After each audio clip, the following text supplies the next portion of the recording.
enlistment was over and he got the hell up out of there because he had that much sense. Yeah.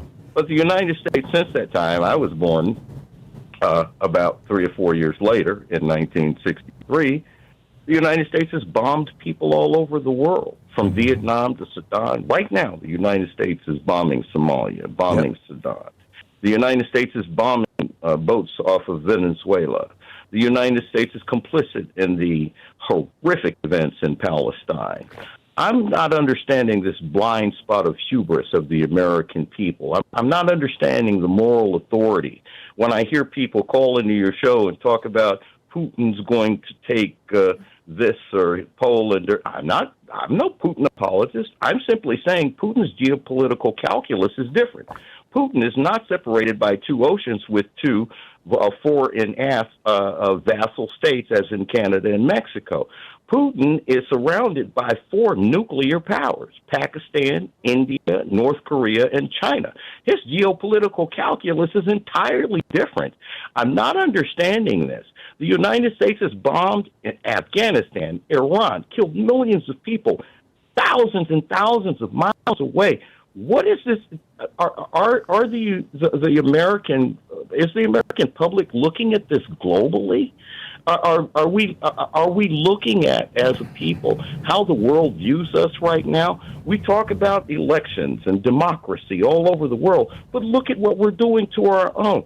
Gerrymandering, nullifying of voting rights. The Voting Rights Act, as it was passed, I believe it was 65 or 64, I forget, civil rights voting rights. But the thing is that it is nothing like what it looked like. It has been diluted to the point where it's almost non-existent. Yeah. Tell me, Tom, what am I missing? I'm not sure you're missing anything, Kenyatta. I've not throughout my life. I have not been a big fan of American foreign policy. I was my political awareness was really birthed in the crucible of anti-Vietnam War work. So I share your perspective. I get that. In terms of the parties, it just seems to me that we have one political party that has abandoned democracy, any idea of democracy, and that's a tragedy. That's not to say that the Democratic Party is perfect or fully embraces democracy. Just ask anybody who, just ask Bernie Sanders, but who's also an independent, like you, Kenyatta. Kenyatta, I got to run. I'm sorry. Okay, but these are perilous times, my friend. They are, yeah. Keep writing that great Substack newsletter. Thank you. Governor's speaking out. Governor Pritzker is saying that this is an invasion, that Trump is invading his state. And Governor Newsom, Gavin Newsom of California, just came right out and said it. He said, America is on the brink of martial law. Do not be silent. Pritzker said, we must now start calling this what it is, Trump's invasion. It started with federal agents. It will soon include deploying federalized members of the Illinois National Guard against our wishes, and it will now involve sending in another state's military troops. And then our congresswoman here in Portland, Maxine Dexter, she said the president is abusing his power, attempting to militarize our cities. The power of the people must remain greater than the people in power. We need to show up in peaceful protest across the nation. Stay loud. She added, we cannot rest. The president is abusing his power, attempting to militarize our cities. Yeah. Meanwhile, Stephen Miller goes nuts. He says, the issue before us now is simple and clear. There is a large and growing movement of left-wing terrorism in this country. It is well-organized and well-funded and shielded by far-left Democrat judges, prosecutors, and attorneys general. The only remedy is to use legitimate, and then ... force, basically. But here in Portland, we've figured out how to respond. The naked bike ride is cranking itself up. Seriously, they sent out an email to everybody, and they've got 10 pieces of basic advice. No shame in wearing underwear. Wear sensible shoes. Hairy individuals should avoid duct tape. Bring a fanny pack. If you ride at night, you must have a white front headlight. Nudity in public area. I didn't know this. Nudity in public areas as a form of protest is protected under Oregon's Constitution. Photography is discouraged for obvious reasons. Touching and lewd comments and staring is not allowed. Ride carefully and buddy or go with the group. And finally, this right-winger, a professor at George Mason University's Scalia Law School, senior research fellow at the Heritage Foundation, Eugene Kontrovich, wrote an op-ed in which he's talking about how the International Criminal Court has already launched an investigation against Donald Trump for militarizing our cities. And, well, actually, his topic was killing the, we don't know if they were tourists or if they were fishermen or if they were out whale watching or whatever, all these people off the coast of Venezuela that we've been blowing up. And he's got advice for Trump on how to attack the International Criminal Court before they have him arrested. Wild stuff. In addition to bringing you the Thom Hartmann program here on Free Speech TV and Video Media Online, we also have a whole set of ways you can interact with us and tools you can use to spread the word about the importance of democracy and the threats to it in our republic. First, there's your daily homework. Sue Nethercutt puts together a daily email newsletter that has a link to every story I discuss on the air, so you can find my sources and you can share them with your friends. It's free and you can sign up at thomhartmann.com. Second, I publish my daily take every day over at the hartmannreport.com website. That's also free if you want the daily 5 days a week rant in your inbox. No ads either. Third, we have the podcasts. There's the free 1-hour version of our daily show that's advertising supported. You can find that wherever you get your podcasts normally. And then there's also the podcast of the entire 3-hour show with no advertisements, and that's available by subscription over at thomhartmann.com. So check them all out at thomhartmann.com and hartmannreport.com.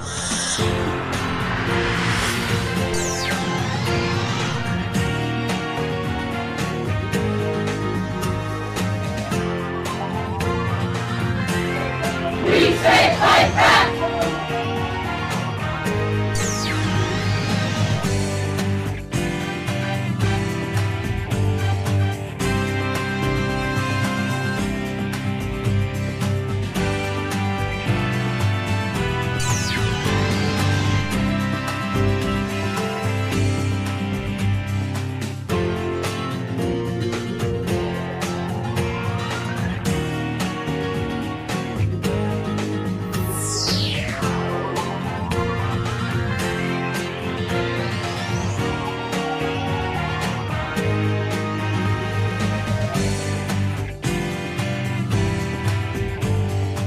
Thom Hartmann Book Club. Today we're reading from Point to Point Navigation, a memoir by Gore Vidal. This is from the last 2 chapters, and we're reading from page 258. In 1961, a new president of the United States, John F. Kennedy, was inaugurated at the age of 43. With him, a new generation had taken the crown from the older generation as represented by General Eisenhower. There was triumphant talk of a new frontier, presumably to be crossed by all of us into a bright new land where the only shadow that marred the prospect was that of the hideous, murderous specter of international communism centered upon the Soviet Union, against whom JFK had sworn to bear any burden to ensure the ultimate victory of freedom, liberty, and so on. But early on, starting in 1959, under the general direction of then Vice President Richard Nixon, who had many interesting Cuban mob connections. Yes, Bibi Rebozo, his mysterious friend, was also linked not only to mobsters, but to the Cuban dictator Batista, who had been overthrown by Fidel Castro, to the annoyance of the mob, an annoyance that turned to fury when Castro shut down, if only briefly, the mafia-run Havana casinos. Elements of the CIA were soon attempting to murder Castro, who, like all Nixon enemies, was, if not yet a communist, worst, a communist dupe. The presidential election of 1960 was a close one, fought by Nixon and John Kennedy, an attractive Massachusetts senator whose father had, ironically, dealings with many mobsters during the pre-World War II period, as well as at the time of the prohibition of alcohol. The late film producer Ray Stark told me how during the short presidency of JFK, Joe Kennedy and Frank Costello, the retired New York mob overlord, would often have dinner at Kennedy's Central Park South apartment and rehash old crimes, often in the country of a retired teamster who gave great massages. Joe's mob connections were useful to Jack in the 1960 election, and could easily have saved JFK's life in 1963 had Bobby Kennedy, in the interest of building himself up in the public eyes, not started arresting important mobsters, particularly in the so-called Appalachian Mob Conference, bust, where they had all come together to confer about the secession of the leadership of the New York mob. I've long since forgotten how I first heard of the plot to kill JFK, while I had no idea at all of the Kennedy brothers' plot to kill Castro on December 1st, 1963, until I read a recent book by Lamar Waldron and Thom Hartmann called Ultimate Sacrifice. It was assumed that the Cuban Missile Crisis of '62 had sufficiently alarmed JFK and Castro's mentor Khrushchev so that they jointly backed down, putting an end, so everyone thought, to such dangerous adventures. JFK had pledged not to invade Cuba if Castro would allow inspections of any remaining missiles on the island. Since Castro did not cooperate, JFK then regarded his pledge as inoperative. In the spring of 1963, according to Ultimate Sacrifice, more a literal than an ironic title, John and Robert Kennedy started laying the groundwork for a coup against Fidel Castro that would eventually be set for what they called C-Day, December 1st, 1963. Bobby, like Nixon before him, was in charge of what would be the most secretive operation of its sort in our history. Since the CIA had, in the eyes of the Kennedys, botched the 1961 Bay of Pigs invasion, the Department of Defense was to be in charge of this adventure, which would first engage mob hitmen to assassinate Castro and then replace Castro with a provisional government that would implore the United States to come to its aid and restore order. Ours is a society riddled with plots of every kind, from, let's say, one to bribe certain members of Congress to cheat Indians off of their casino money, to the financing, often secretly, of numerous presidential elections, while simultaneously great companies like Enron cheat customers, stockholders, and employees. Yet everyone who draws attention to all of this corruption is quickly denounced as a conspiracy theorist who means to undo the great fiction that anything truly wicked, at least in the murder line, must be the work of a solitary lone nut who is simply evil. Hence the setting up of Lee Harvey Oswald as the lone crazed killer of JFK, despite his own brief but presumably accurate statement after his Dallas arrest, "I'm the patsy." Then, as planned, his being gunned down by Jack Ruby, a fellow CIA asset. Oswald as lone killer for no reason at all, and addled Ruby, a one-time Chicago mobster who claimed to be deeply worried about the stress all this must be causing the widow Kennedy. And he goes on in chapter 55. Ultimate Sacrifice describes how the Kennedy C-Day plan was penetrated by three mafia godfathers: Carlos Marcello, New Orleans; Santo Trafficante, Tampa, Florida; and Johnny Roselli out of Chicago. All three were being vigorously pursued by Attorney General Robert Kennedy, along with a dozen other associates, of whom 6 were also working on the Castro murder case.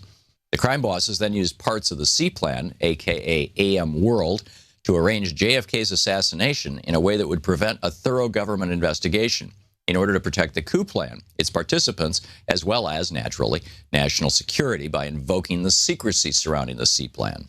The mob bosses targeted JFK twice before Dallas, once in Chicago on November 2nd, JFK called off his motorcade, and then in Tampa on November 18th. He survived unscathed. Ultimate Sacrifice reveals and details why Robert Kennedy later told several close associates the name of the godfather, Carlos Marcello, who had ordered his brother killed. But he couldn't do anything about it.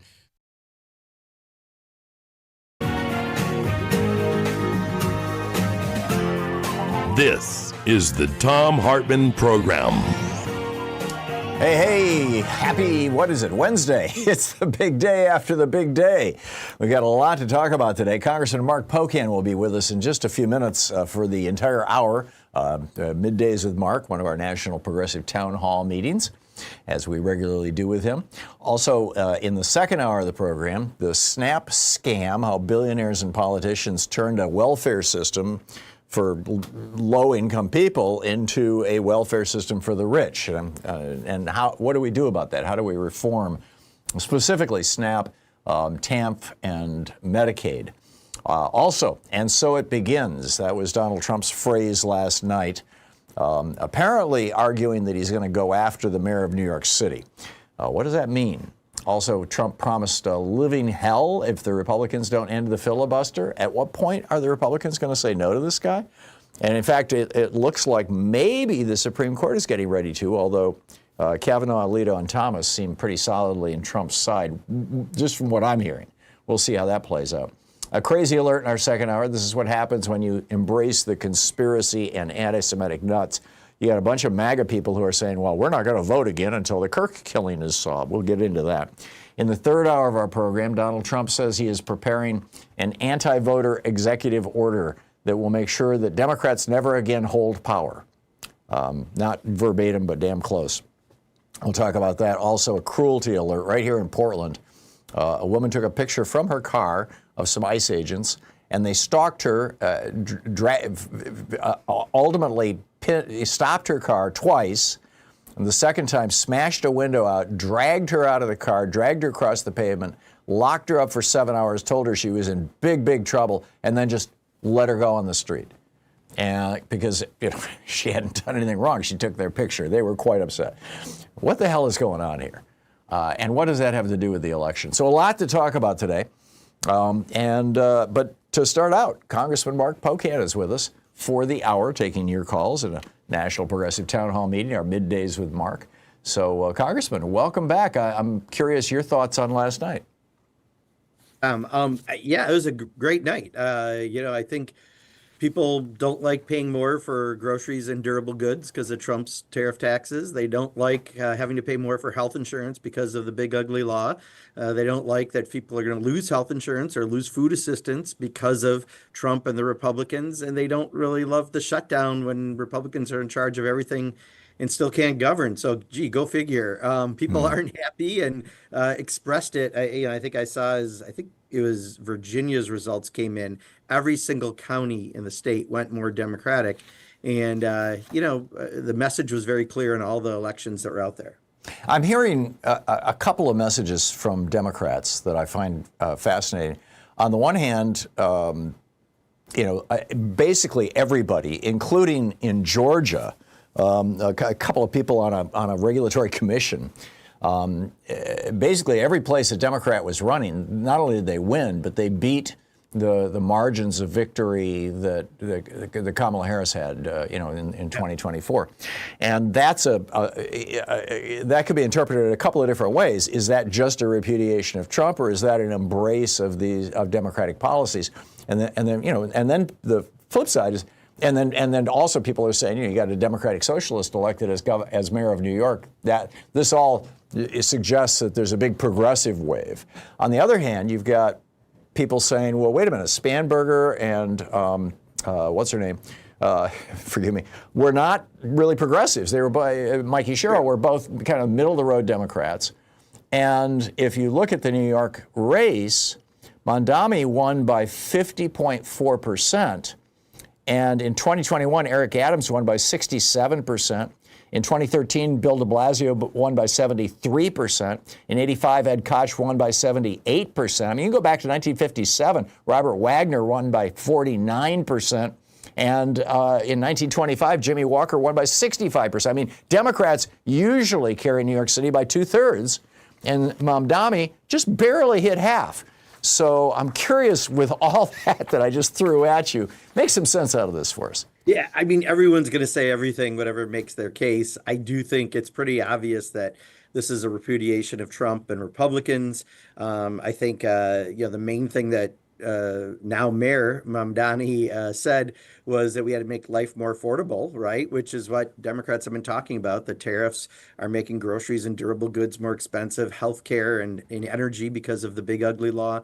We're still paying too much for housing. So just recognizing what people are going through seems to work pretty well. Gee, who'd have thunk? Listening to people might pay off, and it did across the country. I don't think there's a within the party left-right argument other than people really want people to get something done. They want them to fight on their behalf. And I think those who won did a good job of expressing that. Yeah, I think so too. My sense of it is that this is more of a repudiation of Trump than necessarily an embrace of Democrats, which argues, in my mind, that going forward, probably the strongest message should be we're opposed to fascism. Your thoughts? Yeah, and there's room for growth, right, for Democrats. Mm-hmm. If we weren't looked at as a non-aggressive party, which I think, unfortunately, for months we were this year. I think that's turned around. I think this fight really, Hakeem Jeffries got out there, has been very, very aggressive. We've all been getting to neighboring Republican districts and in our own districts being very, very aggressive. And I think it's starting to turn. They're seeing we're putting up that fight. But that's what people want. And if we do that, there's room for even more growth. So lots of good news out of the election yesterday. Yeah. The other argument for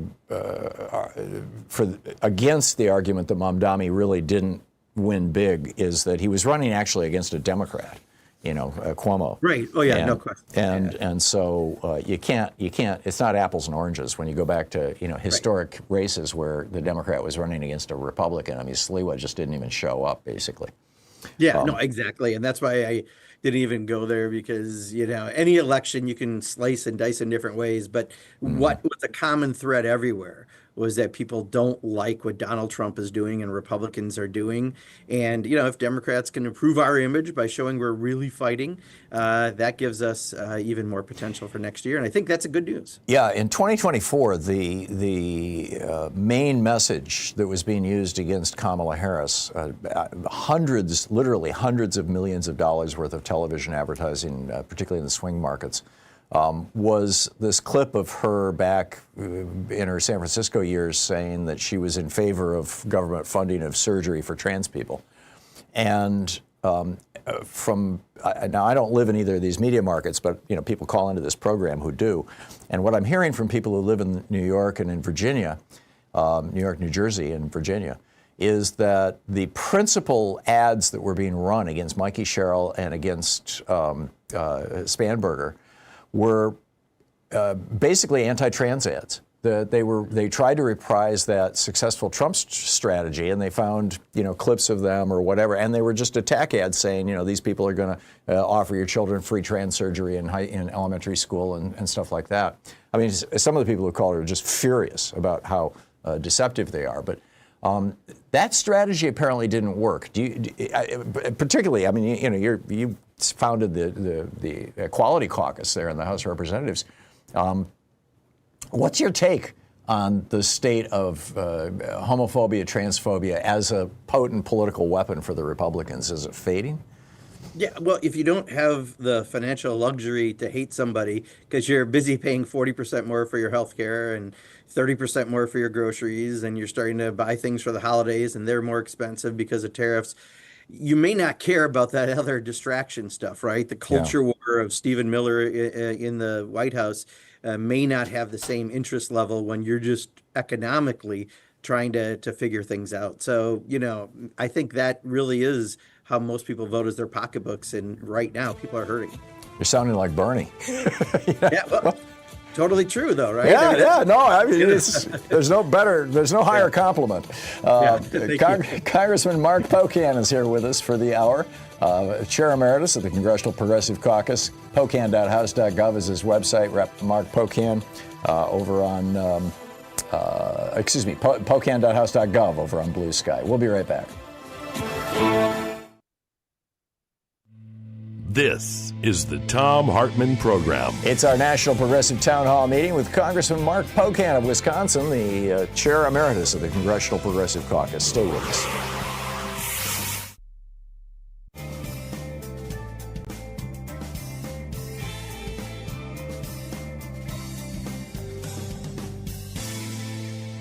Welcome back. Randy in Huntington Beach, California. You are on the air with Congressman Pocan. Well, good morning. I am very pleased this morning, but I want to bring you back to a YouGov poll from last week that showed 8% of America participated in a No Kings protest.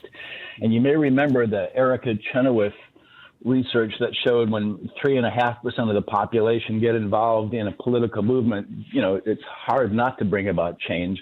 And we're more than double that with just the No Kings protest. So like last night's election results, especially Mamdani, shows us we can support progressive candidates and we can support progressive causes, and we can win. And the cool thing is that none of us has to do the impossible. We don't have to run a mile in under 4 minutes or bench press 350 pounds. We just have to make phone calls and organize and put up signs and distribute literature and get good candidates. And so, Randy, great rant, but do you have a question for the congressman? Well, I'm wondering whether it's time to put the pedal to the metal and really push progressive causes, or whether it makes more sense to move into the never again Republican camp. Well, I just think we've got to be ready for next year's elections. One, work with the groups of the issues that you support to make sure that we're ready when we have a majority to make those real. Right now, much of what we're doing is defensive, right? We've got a president that's attacking the American people. We have a Congress and in many states, state legislatures attacking the American people. So first of all, we have to do that defense, but doesn't mean you can't also be prepared with an offense. Hopefully, out of this debate on healthcare, we're the only industrialized nation that doesn't have universal health care. Could this be what we need to actually bring Medicare for all to a reality? I think possibly, right? So if that's an important issue to you, let's work on those issues. I think you can do both, but we are, at least in my position, I've got a lot of defense to do while we're working on that offense.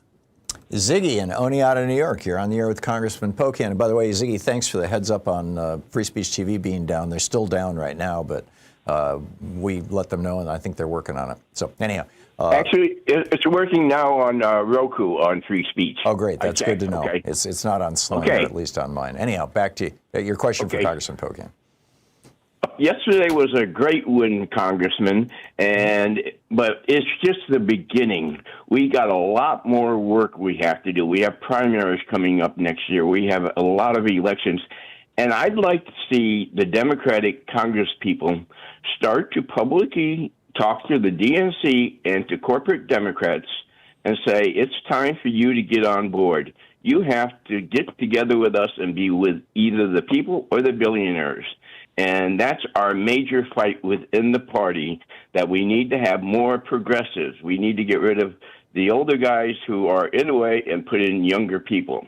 What do you think? Well, I think those folks are few and far between, right? They're the ones that some people cater to because they write big checks, but we're actually raising money these days off of a lot of small checks. We're doing the people-powered campaigns, and that's what's working. So, I think we just keep people focused on where it should be. But, the fact that we've got now over 60 members of Congress who don't take any corporate PAC money. When I first got there, I think it was 3, Tom.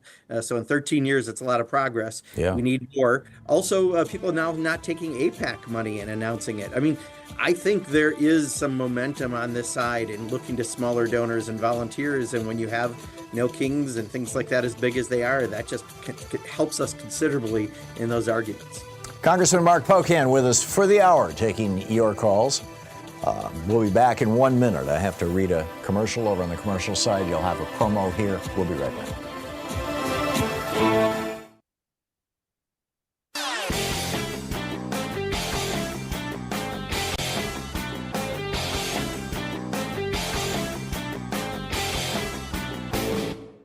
Missed my opening rant today? It's usually published over at HartmannReport.com, where you can read it and share it with your friends for free. Check it out, HartmannReport.com.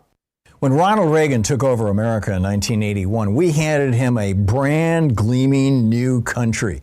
Franklin Roosevelt, Harry Truman, Dwight Eisenhower, Jack Kennedy, they had built America. We had brand new schools, brand new hospitals, brand new interstate highway systems, brand new airports, infrastructure. We were the envy of the world. And then Republicans came along and they said, well, you just cut the top tax rate from 74% down to 27% and everything will trickle down. Instead, what do we get? Billionaires and poverty. They said, hey, just deregulate guns and an armed society is a polite society. Instead, we've got more school shootings than anywhere in the world. They said, just kill off civics and history classes in our schools and it'll liberate our young people to focus on science and math. Now we've got people who don't know how our government works. I mean, it just goes on from there. There's a whole rant about it over at HartmannReport.com titled FDR Saved America, Then the GOP Ripped Us Apart. Check it out. When cowards play with matches. Yeah, welcome back. 21 minutes past the hour. That's a great song. But Congressman Mark Pocan is with us for the hour, taking your calls. Andre in Chicago, you're on the air with Congressman Pocan. Hey, good afternoon, Tom. Good afternoon to you, Mr. Pocan. I'll go through these real quick. Christian, what is the latest on the war in Ukraine? What is the latest on the Epstein files? And how did the winning of Mandami affect you? Did Mandami winning change your politics at all? since he won? Did it change the way that you look at things? And do you think it's a good idea to go around and educate the public on what socialism is and let them know that we already got social programs in place already? Thank you, Tom. Thank you, Andre. Yeah, I'll take them backwards. I mean, again, I think one of the funny things I think is he's running as a Democratic socialist, and then of course Trump and Republicans start calling him a communist. They don't even use the term he's using effectively, so that's fine. The right has just got no credibility on it.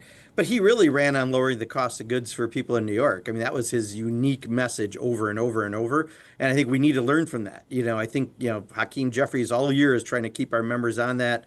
A lot of shiny lures, but I think now more than ever, especially with the healthcare fight, we learned that was very effective. Second, Epstein, I mean, one more person gets sworn in, Adelita Grijalva should have 218 signatures. There's still ways the speaker could try to not have something potentially get signed. Personally, I think it's like a donut. It tastes good at the time and there's no staying power to it, but we'll see. I just think we've already got 40 pictures of Donald Trump and Jeffrey Epstein. Guess what? They know each other, right? I think we know that unless there's others in those files. And on Ukraine, honestly, this is one that we don't have a lot of updates on right now. And, watching Donald Trump and what he does with Putin and others, it's something I think folks who are in that foreign policy realm are probably better apt to answer that. But, at least at this point, we have not completely turned our backs on Ukraine. So far. Chip in Lawrence, Kansas. You're on the air with Congressman Pocan. Good morning, gentlemen. Happy Blue Tsunami Day, or I'd like to say happy FO Day, they found out. Yeah. And they're going to find out more. Congressman, I have a question. Is there any way we can get a committee together or some investigation going on tracking down funds of Trump, his family, and such, where they've been stashing all this money from stock manipulation and such, and their bribery. So when either Trump's health finally takes him, or we have something next year after the election, that we can freeze every friggin' penny of his assets before he tries to bail out of the country and his kids. Well, that's one of the things with the majority you can do, right, is you can do oversight. And, it's not just the oversight committee that you see on TV all the time, but, there's other committees that do, I would even argue, maybe more specific oversight, including my committee on appropriations, where that's what we do, is it's about the money, follow the money. So I think there's a lot of potential if we pick up the House, and especially if we also pick up the Senate. We can absolutely do investigations that need to happen. And I'm sure that's one of the reasons why Donald Trump is going to figure out what happened yesterday and try to pivot in some way or double down. But we're going to find out soon. Barbara in Rancho Santa Margarita, California. We just have about a minute and a half if you have a quick one here for Congressman Pocan, please. I'm going to go quick. Some weeks back, Congressman Pocan, one of Tom's callers out of Washington talked to you about rebranding vote by mail to vote from home, which is what Tom talks about. He does, and that's what they did for Prop 50 yesterday for the most part. And based on the fact that we're worried about what Trump is going to do with all of these troops in the streets around the election time, is there like a super PAC that might want to work on rebranding that from vote by mail to vote from home? And that would keep us from not having to worry about people showing up to the polls and being attacked by ICE or other CPD illegal, I'm going to call them illegal aliens right now. But okay. So that's my question. Is there something that, how do we go about changing? Because I don't want us to be reactive. I want us to be proactive.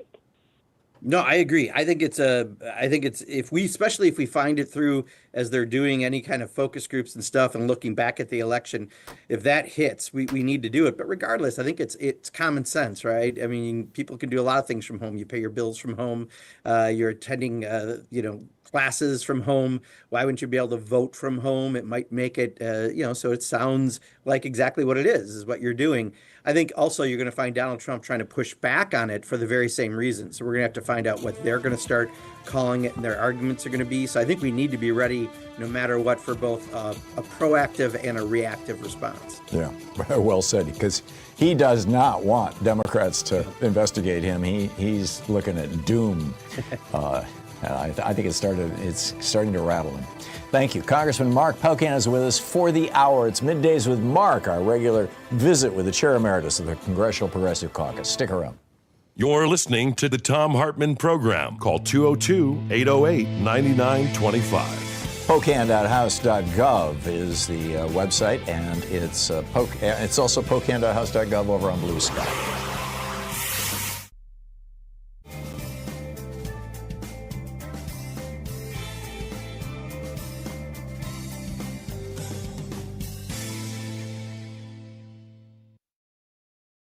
Today, we're reading about Thunderdome politics, an uncivil war taking back our democracy in an age of Trumpian disinformation and Thunderdome politics by Greg Sargent, the Washington Post columnist. This is from his chapter on voter suppression. It's page 37. Republicans and Democrats inhabit different political realities, as mentioned in a previous chapter. But there are certain facts about our politics that are just objectively true. One of them is this. Generally speaking, efforts to make it harder to vote are almost always pushed by Republicans. You cannot understand what is happening in American politics right now without recognizing this stark and very fundamental difference between the two major political parties. During this decade, procedural hurdles were put into place in around 20 states that in some manner or other have made it harder to vote or to register to vote, or have undone previous efforts to make voting or registering easier, or have otherwise threatened serious disenfranchisement. Most of them were the creation of Republican lawmakers and officials. The difference in the two parties' national platforms for 2016 tells the story. The GOP platform champions additional hurdles that are absurdly disproportionate to the phantom abuse it alleges, while the Democratic platform champions multiple specific ways to make it easier to vote, not harder. The most common and controversial of methods used by Republicans to suppress Democratic turnout is the requirement that would-be voters present identification at the polls. The game here tends to turn on requiring forms of ID that some groups are less likely to have, making participation harder for them. Other restrictions include techniques like cutting back on early voting and making it harder to register, both of which have, in recent years, been instituted in multiple states. Republicans who have passed laws making it harder to vote have tended to claim such measures are necessary to protect against, quote, voter fraud. We'll look at this in more detail below, but for now, note that most of the states that have passed such measures did so while under Republican control. As New York University political scientist Samuel Isikoff has memorably put it, the single predictor necessary to determine whether a state will impose voter access restrictions is whether Republicans control the ballot access process. Scholars trace the modern era of warfare over election rules to the intensely contested presidential election of 2000. In which a divided Supreme Court halted the recount in Florida, throwing the presidency to George W. Bush. The closeness and partisan acrimony of that contest, combined with the intense national focus on election rules that accompanied the court battle over it, helped persuade both parties to invest much more attention and energy on those rules. As a result, both the implementation of measures restricting the ballot and the legal battles over them have intensified in recent years. A brief glance at the surprising history of voter ID laws begins to tell the story of this tightening. In the 1970s, several states implemented voter ID measures, but all of them provided for ways that voters without the proper ID could cast a ballot. By 2000, there were 14 such laws, and they had been implemented by politicians in both parties. But by the mid-2000s, amid rising post-2000 acrimony, a handful of red states began implementing voter ID laws that the nonpartisan National Conference of State Legislatures described as, quote, strict, meaning that they make it easy to disqualify those who don't pass muster. After one of those laws in Indiana was challenged and then upheld in 2008 by the Supreme Court, an escalation began that gained momentum in the Obama era. From 2010 onward, the adoption of voter ID laws in general, and of strict ones in particular, accelerated. Though a handful were blocked in the courts, as of this writing, a total of 34 states have voter ID laws in effect, 24 that are deemed non-strict and 10 that are deemed strict. The strict ones are in red states or in swing states where they were implemented by Republicans. The story is very similar if you evaluate the state's voting rules in a broader way, by including not just voter ID measures, but also cutbacks to early voting and restrictions on registration. Here the trend is just as pronounced. After the 2010 elections, the Brennan Center for Justice documented a sharp rise in efforts to pass such measures in the state legislatures across the country. Not all these efforts bore fruit, but many did. By the time voting took place in Election Day 2016, some 14 states had these new restrictions in place for the first time in a presidential election. Now, as of this writing, by the Brennan Center's count, some 20 states have successfully implemented either strict voting ID requirements or cutbacks to early voting or restrictions on registration or other measures with meaningful disenfranchising effects. If you're a liberal who's frustrated by the seemingly unbreakable Republican dominance of national politics, not to mention GOP control of most state governments across the country, then the chances are that these restrictions figure heavily into your explanation of this GOP supremacy. Indeed, social media has been absolutely saturated in recent years with variations of the lament that Republican political dominance is largely maintained through a combination of nefarious and undemocratic tactics, such as ballot restrictions that keep constituencies unfriendly to the GOP from voting, and extreme gerrymanders that have, in effect, built a fortress around the GOP's majority in the House of Representatives. Democrats frequently invoke the GOP's use of these tactics, often justifiably, to raise money and to galvanize turnout. This narrative contains some important truths. Some of the forms that these restrictions on voting access have taken in recent years are diabolically obvious in their efforts to keep constituencies supportive of Democrats from voting. Still others boast the distinction of being more insidiously designed and thus less obvious in their intentions. The book is An Uncivil War by Greg Sargent of The Washington Post.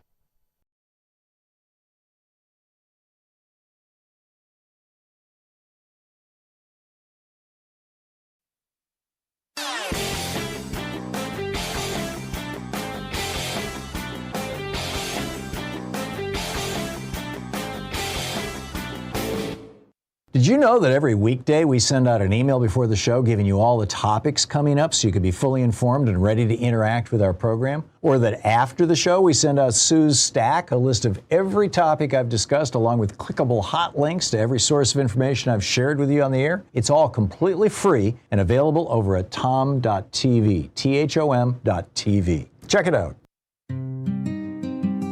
34 minutes past the hour. Congressman Mark Pocan with us for the hour, taking your calls. It's Middays with Mark here on the Thom Hartmann program. Steve in Phoenix, Arizona, you are on the air with Congressman Pocan. Yes, good morning, gentlemen. That was a really good description, Congressman, when you said about people thinking with their pocketbooks in their heads versus worrying about who's using which bathroom somewhere. You know, it makes total sense. However, getting to the more important thing here, or very important thing, we have Adelita Grijalva in the southern Arizona here, Tucson district here, and she's, obviously we all know has been elected. Little Mikey Johnson here, he's holding this up. It's just ridiculous. Is there any mechanism that we can use to get this move forward and to get her installed in the Congress? Thanks, gentlemen. And let me just add, if I may, Congressman, what do you think of the theory that Mike Johnson is keeping Congress out, not because of the Epstein files, because those will just get blown up in the Senate or Trump will veto it, but because Trump has asked him to basically neuter the House of Representatives, freeze them, to expand Trump's own personal power as president? Well, I mean, clearly, Mike Johnson has given up our power as a co-equal branch of government, right? Whether it be on rescissions of funds, because we have the power of the purse, whether it be on tariffs, the president only has emergency tariff power. So there's a lot of ways that, we're not acting in the way we need to. So I think that could be a big part of it. I don't think it's just the Epstein files. In fact, I think a lot of it has to do also just with, as long as we're not in session, he doesn't have the problems of his members and all the rest. I think that's a bad argument, and I think maybe last night will wake them up to that. But up to this point, that's exactly what they've been thinking. Yeah. Okay. Judy in Denver, Colorado. You're on the air with Congressman Pocan. Thank you. Approximately only half the U.S. population has the internet. Now, I've been watching with a lot of other people as Netanyahu broke the ceasefire on day one by killing Palestinians, and he has killed Palestinians every single day. He has not allowed the 600 trucks in with aid. He's only allowed less than 100. And then you have the West Bank where settlers are killing Palestinians, stealing their sheep, burning down their olive trees, destroying their crops. And yet Democrats say nothing. I have no clue of anything Democrats are doing. I cannot always get to the library to go online, and then you have to be very careful. But so your question is, what are Democrats doing about Netanyahu breaking the ceasefire and pretending the ceasefire exists? Got it. Thank you, Judy. Yeah, Judy. So I've seen a little bit on it, and quite honestly, we don't have any special briefings or anything because we're not in session. One of the drawbacks, again, of not being there. I do think, though, you have to figure out how to get online to get the information. I don't have a solution for that other than, we do have to do that because I think there is information out there. But look, Netanyahu, I have rabbis telling me that they don't like Netanyahu, that his politics are awful and what he's doing is awful. Donald Trump still enables him at this point, but I think the politics of people has definitely changed on this, and I think that will have some meaningful change coming forward. But I hate to see the very same visuals that you see, and he'll do it, he'll stop, he'll do it, and it's just, if you don't have an administration really pushing, he knows he can get away with it. Yeah, and we're also seeing Democrats just starting to refuse to take AIPAC money, which is something I never thought I'd see. Exactly. And it's actually an asset, I believe, in a primary. I think you're going to find it'll be an asset in the primary. And if that's true, boy, that's a really significant development. Absolutely. Steve in New Boston, Michigan, you're on the air with Congressman Pocan. Hello, Congressman. I have a two-part question on the same subject for you. If a person is called, a citizen is called, say, in front of a committee that you're sitting on, and you are questioning them and other people are questioning them, and that person lies, that's against the law, correct? It is punishable by law. Am I correct in that? Yes, with a little asterisk. So sometimes we swear people in, right? And the question is, are you under... if you've been subpoenaed, are you automatically? And I don't have the exact answer because I have not had the great pleasure of being the chair of a committee or subcommittee because I'm on a PROPS and seniority plays such a big factor there. But I would argue no matter what, if they do lie, it's something that can blow up on them. I had a interesting questioning with Secretary Besant about tariffs one time, and he just won't give you a direct answer. That's generally what you get rather than the direct lies, but I've seen it both ways. But there is, in some committees, they do actually a swearing in process. Whether or not that's more formal or not, I couldn't tell you. Ed in Belfair, Washington, you're on the air with Congressman Pocan. Hello, Representative Pocan. My question has to do with money and AIPAC, Democratic Party not taking, or any candidates from the Democratic Party taking any money. But how can we really seriously get talking about getting money out of politics? Because I think that's what's destroying us. And I was wondering if you can make a comment about what's going on in Darfur, Sudan, with the UAE funneling money and weapons in there and doing mass destruction. Thank you. Yeah, I don't have a good update on the second part. On the first part, I can tell you H.R. 1 has always been the bill, the very first bill that Democrats passed when we were in charge of the House for 4 years. And the problem was with the rules in the Senate. It was the most comprehensive campaign finance, election, and ethics reform bill introduced in Congress, which went after Citizens United and other things. I completely agree with you that in fact, I have a podcast with Liberty and Justice for Some, and when people answer, I ask, one question, what's the one thing they would change? Even if it's not the issue that they're employed by, that they're advocating for as a profession, the number one answer has been around campaign finance reform. So I think, we all get that is such a significant factor. And that's why it is significant that people turn down AIPAC money, because we've seen that have such a distorting process, especially in Democratic primaries. Yeah, it's time for the We the People bill to be brought back up again. Yeah. Morris in Inglewood, you're on the air with Congressman Pocan. Good morning, gentlemen. Congressman, I just want to say you guys are doing a great job. I want to give a shout out to the Democratic Party. Yesterday was a mind-blowing experience. Everybody knows that that we're going back now. We're doing a 180 right up in here. Well, how do you know that? Listen to Donald Trump this morning. That boy knows he's in hot water. He knows he's in hot water. You guys really showed out yesterday. I know that oftentimes you don't get no credit. You're not moving fast enough. I feel the same way sometimes. But you're moving in the right direction, Congressman Pocan. Keep it up. Stay together, and we're going to get this fool out of office, and we're going to save this country. We're not going down. We're going to save it. Behave yourselves. Thank you, Morris. You want to add anything? Or? No, I mean, Morris, I agree. I think it's a good day, and we should celebrate that. But I think the main thing to celebrate on the federal level anyway is that we've been consistently fighting on behalf of people on healthcare costs. Tom, I just saw my share increase on my health insurance went up 24% for next year. Wow. That's nothing else goes up like that around health insurance. These are important fights, and Republicans keep changing their message on the shutdown. We've had one. We're fighting for affordability and access to health care. And because of that, I think we are doing pretty well in these elections. Am I remembering correctly that Republicans forced a rider on one of the Obamacare bills that every member of the House and Senate have to use Obamacare as their principal? Yes. So you've got Obamacare. It only went up 24%. I'm surprised it was that little. You've got a high enough income that you didn't qualify for the subsidies. Is that it?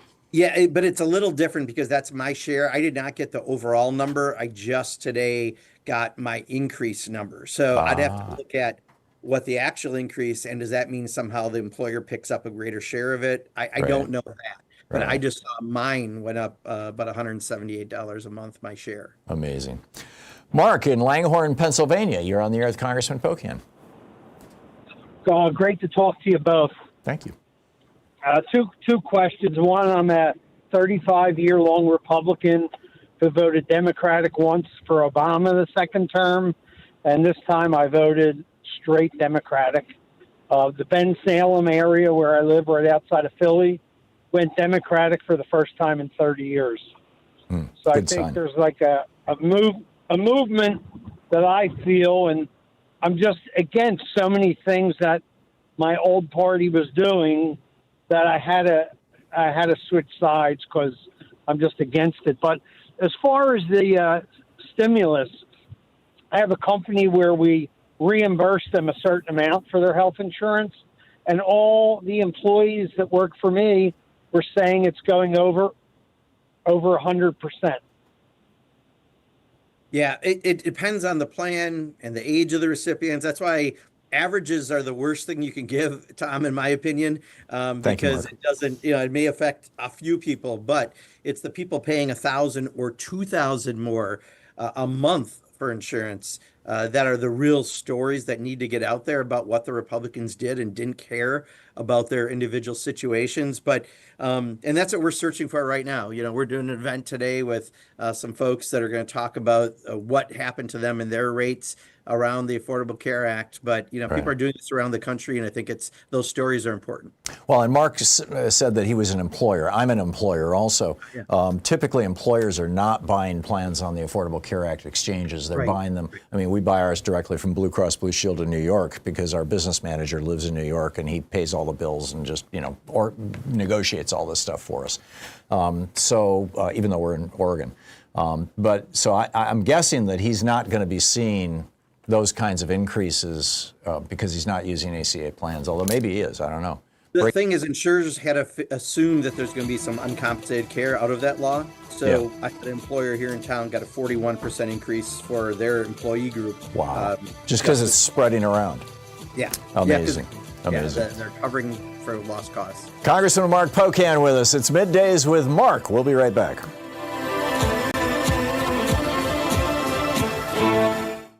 You're listening to Thom Hartmann. Visit thomhartmann.com for audio and video archives. Helping you win the water cooler wars. I'll be right back with Congressman Mark Pocan taking your calls on Middays with Mark.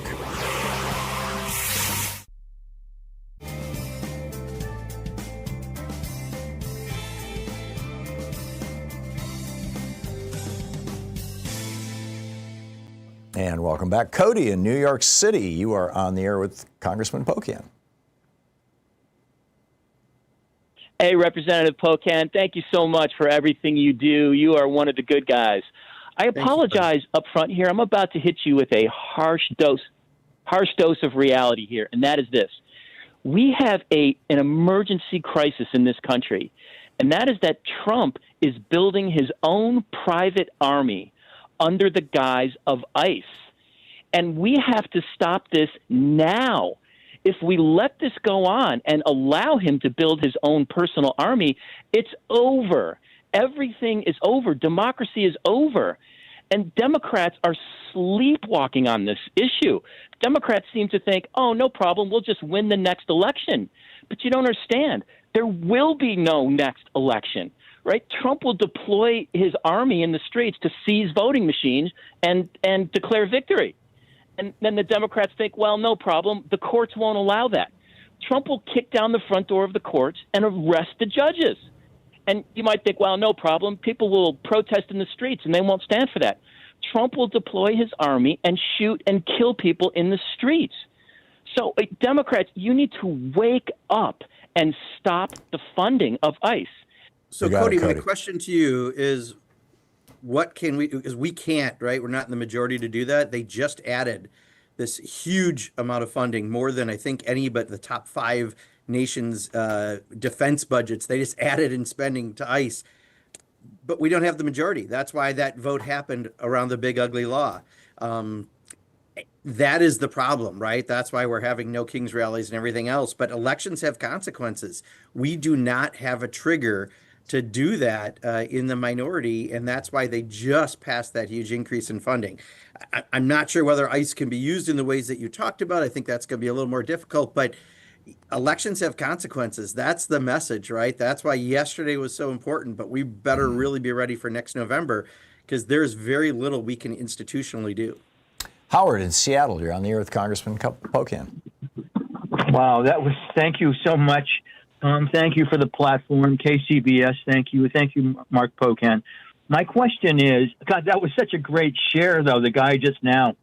Mm-hmm. My question is, real quick, does Congress, while a shutdown is occurring, do the Congress people get paid? And if they do, if you guys get paid, don't you think there should be some legislation that when a shutdown occurs, that Congress should also have their pay docked so they can feel the same pain, and it's not going to be the same pain, but so that they can feel some of the pain that people are feeling because of the shutdown. What are your thoughts? Yeah, I mean, there's a unique carve-out for Congress to get paid no matter what, as Congress often does, right? So I think many of us, myself included, aren't taking that pay until everyone gets paid. So we're at least trying to live it that way.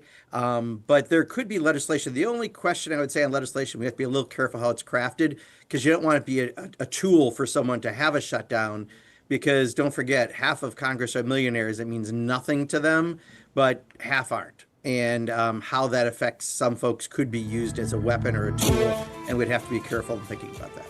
There we go. 10 minutes before the hour. I'll be back with you in 60 seconds with more of your calls for Congressman Mark Pocan, Chair Emeritus of the Congressional Progressive Caucus, representing the fine state of Wisconsin, the great state of Wisconsin, and the U.S. House of Representatives. Stay with us.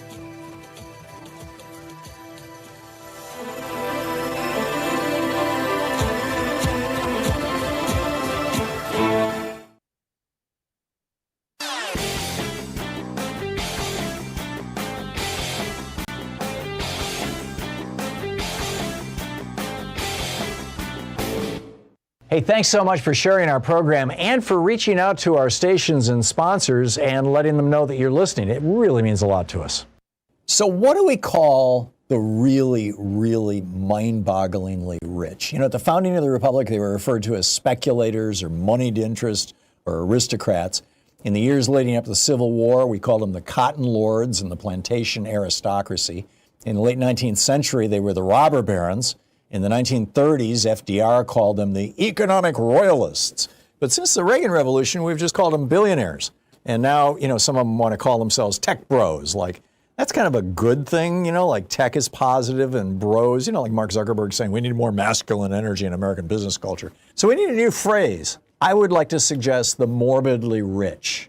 Morbidly suggests unhealthy. And the vast riches that some of these people have is unhealthy to our democracy, particularly since 5 Republicans on the Supreme Court said that morbidly rich people can buy politicians. And it's unhealthy for them, too. So morbidly rich. There's an op-ed over at HartmannReport.com all about it. Check it out. Welcome back. Congressman Mark Pocan with us for the hour, taking your calls. Jeff in Philadelphia, you're on the air with Congressman Pocan. Hello, Tom, and hello, Congressman Pocan. It's a pleasure to speak with both of you.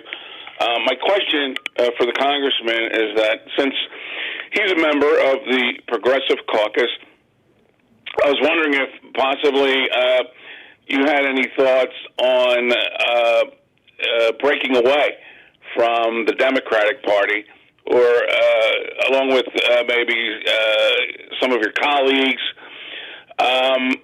Because we all, I think at this point we all see that this two-party system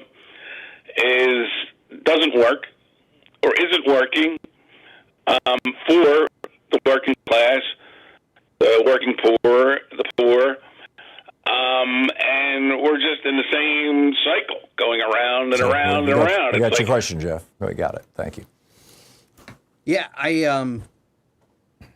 don't think there's a reason to break off. In fact, we are the majority, right? We should just act like it. I think we're the largest, or if not, we're tied with the moderate Dems for the largest caucus within the party, and there's no reason to do anything that would cause disruption at this point. What we want to do is build the party, the power within the party, so that we're actually able to, when we're in the majority, pass Medicare for all and pass campaign finance reform and all the things that people already agree with us. But breaking and splintering off would just make us less effective in getting that done. Yeah, absolutely. It'd be nuts.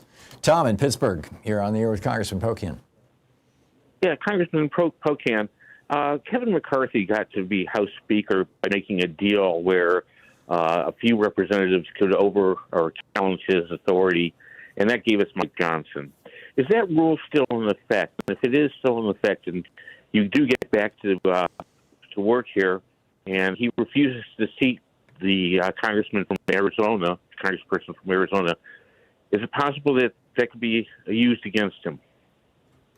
No, they changed it, and I think it's 10 or 15 people now.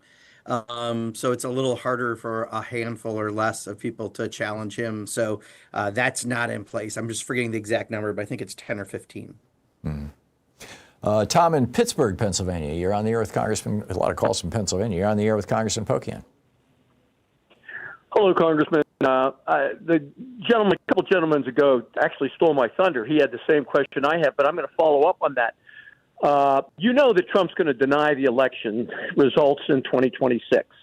He did it in 2020. Of course, he's going to do it. I would hope that there is some sort of out-of-the-box thinking, proactive thinking by the Democrats to have a strategy to deal with that. Otherwise, it's over. Like that gentleman said, he's going to deny the results. He'll declare martial law. Please tell me that there's something that can be done about that outside the box, not by the rules, because they don't play by the rules, okay? So that we can save our democracy. Thank you. I'll wait for your response. Yeah, I get the want for this, and I know that in novels, people find creative ways. It's not necessarily like that right now. Without the majority, short of a discharge petition, there are very few ways for us to be able to do something. Now, you could try to do it through maybe a negotiation on something they want, but they kind of got it with their reconciliation bill, the big ugly law. So, what we have is us, right? What we did with Jimmy Kimmel, right? When we canceled subscriptions, when we fought back, when we go to a No Kings rally and 8 million people show up. that's what we have. We have our court system. We can challenge, and we are challenging a lot of those things around ICE, and that may be our best way to try to move forward. But elections have consequences, which is why we try to get everyone active. Politics is not a spectator sport.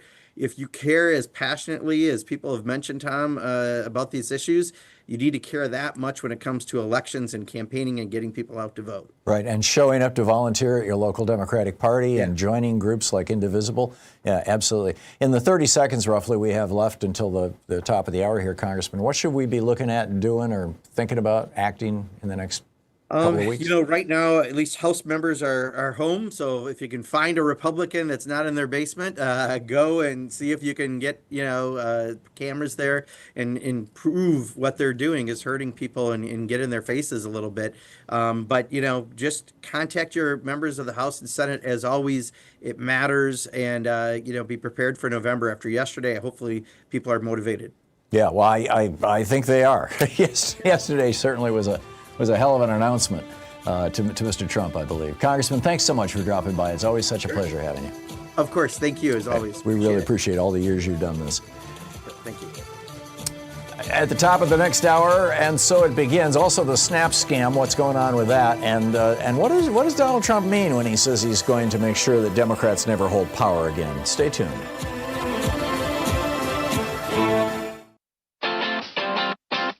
You're listening to Thom Hartmann.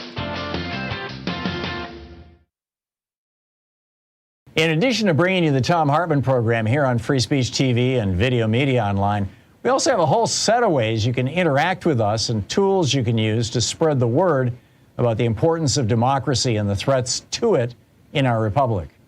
First, there's your daily homework. Sue Nethercutt puts together a daily email newsletter that has a link to every story I discuss on the air. So you can find my sources and you can share them with your friends. It's free and you can sign up at thomhartmann.com. Second, I publish my daily take every day over at the hartmannreport.com website. That's also free if you want the daily 5 days a week rant in your inbox. No ads either. Third, we have the podcasts. There's the free 1-hour version of our daily show that's advertising supported. You can find that wherever you get your podcasts normally. And then there's also the podcast of the entire 3-hour show with no advertisements, and that's available by subscription over at thomhartmann.com. So check them all out at thomhartmann.com and hartmannreport.com.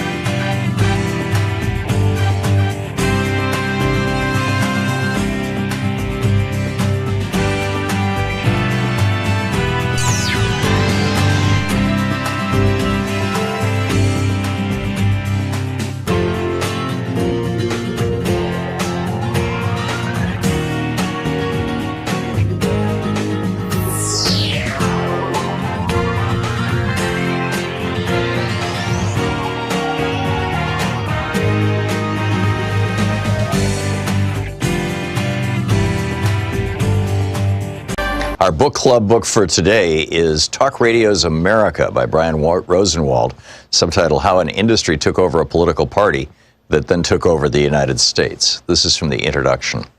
August 1, 1988 marked the beginning of the long road to President Donald Trump. But even political junkies took little notice of the fateful events that unfolded that day as a failed disc jockey and former Kansas City Royals executive named Rush Hudson Limbaugh III made his national radio debut. Only a small audience tuned in. So poorly commemorated was the moment that we don't even know how many stations broadcast day one of Limbaugh's syndicated program. Limbaugh claims the show began on 56 affiliates, while other counts range from 57 and 87. From the beginning, the show was brash, entertaining, controversial, and boundary-pushing. Before Limbaugh, this sort of programming did not exist outside major cities. In 1983, there were just 59 talk radio stations nationwide, and the program on many of those stations consisted of advice shows, staged interviews, and caller-driven discussions of everything from neighborhood schools to abominable snowmen. Most talk radio programming focused on local concerns And most of the industry's stars, such as Larry King and Jesse Raphael, had left-of-center views but rarely shared them. At the time of Limbaugh's national debut, talk radio had negligible political impact. In talk radio hotbeds such as Boston, hosts might influence local and statewide policy debates, especially on visceral issues such as seatbelt laws. But talk radio was not a partisan force, and it had no role in national politics. In fact, the wall-to-wall conservative political talk stations that dominate the AM airwaves today were impossible until 1987, thanks to a regulation called the Fairness Doctrine. That year, however, the Federal Communications Commission eliminated the policy, which required broadcasters of opinionated programming on controversial issues to offer an array of viewpoints. In this more permissive environment, Limbaugh would go on to revolutionize the radio business. In doing so, he helped unintentionally to spawn a major new political player. Within a decade, the broadcast format he inaugurated aired on more than 1,000 stations and kept millions company as they commuted, worked, and shouted back at their radios. It took just a few years before conservative talk radio began to influence national politics and public policy. That influence only grew throughout the decades as the business changed. Over the course of the 1990s and early 2000s, the number of nationally syndicated talk shows rose dramatically, and the content of talk radio programs became increasingly political and conservative. Liberal pundits and some scholars agree on the broad outlines of the story. Conservative station executives, conspiring with their Republican allies, built a format modeled on Limbaugh's program, and thousands of Limbaugh wannabes cropped up all over the country. Executives, hosts, and politicians turned talk radio into an appendage of the Republican Party, using the platform to get Republicans elected and advance the party's agenda. The success of talk radio led to the development of partisan and ideological cable news networks, and some hosts complemented their radio shows with primetime cable programs. Eventually, this content found a home in the new digital sphere, with equally strident cheerleaders proliferating on blogs and other online publications. This narrative makes sense, especially to liberals. After all, many conservative media executives and their corporate political action committees donate to Republican candidates, and most hosts champion conservative candidates and causes. But this narrative is wrong. In reality, the story of talk radio's emergence as a popular conservative format and the impact it had on American politics weaves together two, But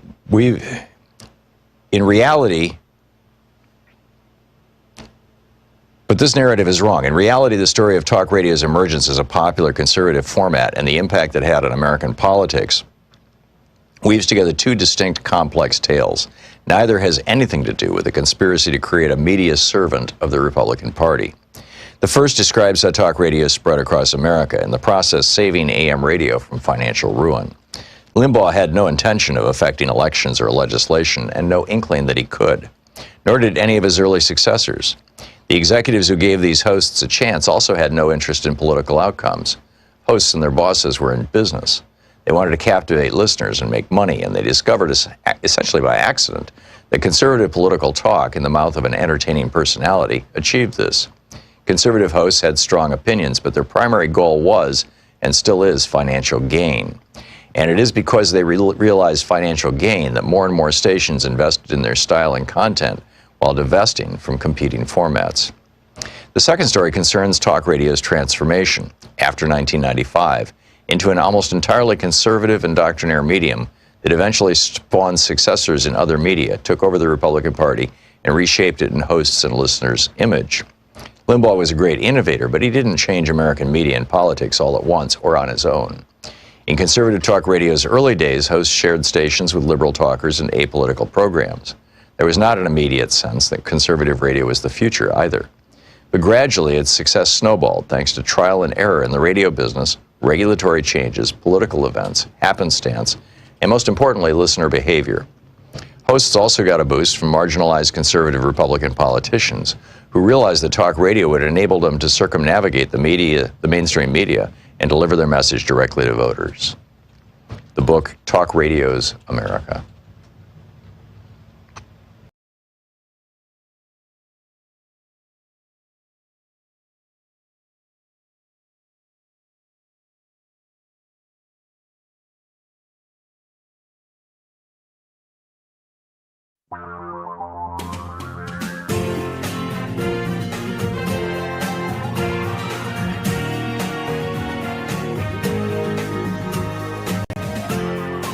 This is the Thom Hartmann Program.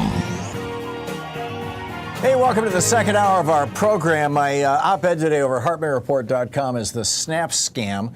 I do want to talk about the election, too, and I think that these things kind of tie together. The point of the SNAP scam article is about how Republicans, who historically have always fought against so-called welfare programs, anything that helps the average person. I mean, Republicans are there if you're talking tax breaks for billionaires. Republicans are there if you're talking about deregulating industry. Republicans are there if you're talking about allowing large monopolies to crush small local businesses like a bug. But when you start talking about helping out hungry people or poor people, Republicans start talking about individual responsibility. In other words, don't ask our tax dollars to pay for your welfare. But they have figured out a way to take. In this case, this article was about SNAP because, SNAP is like very much in the news right now. But this applies to SNAP, Medicaid, and TANF, these three programs, Temporary Assistance for Needy Families, TANF. In all three of these cases, Republicans are pushing for work requirements. And in fact, about a third of the people who are on SNAP, who are getting food stamps, are working, and about 80% of the people who are working full time. Which raises a question. Why is it that somebody who's working full-time still qualifies for SNAP benefits? And the obvious answer is that, full-time wages suck in a lot of parts of the country. And a lot of these employers, these big employers, pay crap wages, knowing that their employees will then qualify for food stamps and Medicaid and for a 5-year period for TANF, for TANF. So why is that? Well, this is the scam. This goes back to David Ricardo's Iron Law of Wages from 1817 in his book on the economy of wages, and I forget the whole title of it. But Ricardo wrote this brilliant book, and he had this thing called David Ricardo's Iron Law of Wages, which is basically that there's a bunch of variables that go into wages, but generally speaking, employers will pay the least amount that they have to given the local cost of living. Now, obviously, there's a whole bunch of variables that have to do with things like skilled workers in particular. But for unskilled workers, for the bottom of the food chain, as it were, for people who are working for $7.25 an hour, the federal minimum wage, what these employers who are paying this, and there's a lot of them, we've got tens of millions of people in America who are literally making that much, and many of them working full time. Those are the folks that we're providing food stamps to. Those are the folks that we're providing TANF benefits, which pays for rent and utilities. Those are the folks that we're giving medical services to through Medicaid. The employers love this. I mean, this scam is the way it should be. Is that if you have a full-time job, you don't get food stamps and Medicaid and TANF because you're earning enough income to meet the local cost of living. And so the reason why Republicans have demanded work requirements is to subsidize these low-wage employers. It's purely that. And I don't know why nobody in the media ever talks about this. Every time the Republicans come out and go, oh, we need to talk about work requirements on SNAP. I mean, they actually held hearings about this in Congress, a couple of months ago in the Senate. And Bernie was pointing out that, these, to a large extent, these SNAP benefits, at least a third of them, about 30%, are subsidies to low-wage employers, to, this is the equivalent of Walmart kind of thing, as the Walton family buys another yacht, because they don't have to pay that much money to their people because, hey, they qualify for food stamps and things like that. So obviously you don't want to just cut people off from food stamps and TANF and Medicaid. But I think this whole idea of work requirements is just a massive scam that it seems like, the Democrats never talk about and the media hasn't figured out, and the Republicans are just laughing all the way to the bank, them and their low-wage employers. So hopefully this election last night will put a little steel in the spine of Democrats and give them, the voice, the courage to speak about issues like this. Meanwhile, the guy who hasn't been in a grocery store in years, that would be Donald Trump, comes out and says, nothing happened yesterday. Well, sort of. I mean, he's really kind of all over the map. Louise and I had a bet is the wrong word. We were a question, how as the night was going on and we were watching the returns, and we always watch the return. Louise gets all excited about this because her dad was the assistant attorney general for the state of Michigan. His boss, Frank Kelly, was the attorney general, and he was a political appointee. And so Louise's dad's job depended on how the election went in Michigan. So they always watched the returns. And I'm like, hey, can we watch something else for an hour and then just come back? Oh, no, this is exciting stuff. And I get it. And it is for I guess for most people. But so anyhow, what the discussion we had as the evening was going on was, how is Trump going to play this? I mean, it's increasingly looking, and the early indicators of the polling were showing, but it was even beyond the polling. It's increasingly looking like there was going to be a Democratic blowout last night. So Trump doesn't deal well with losing.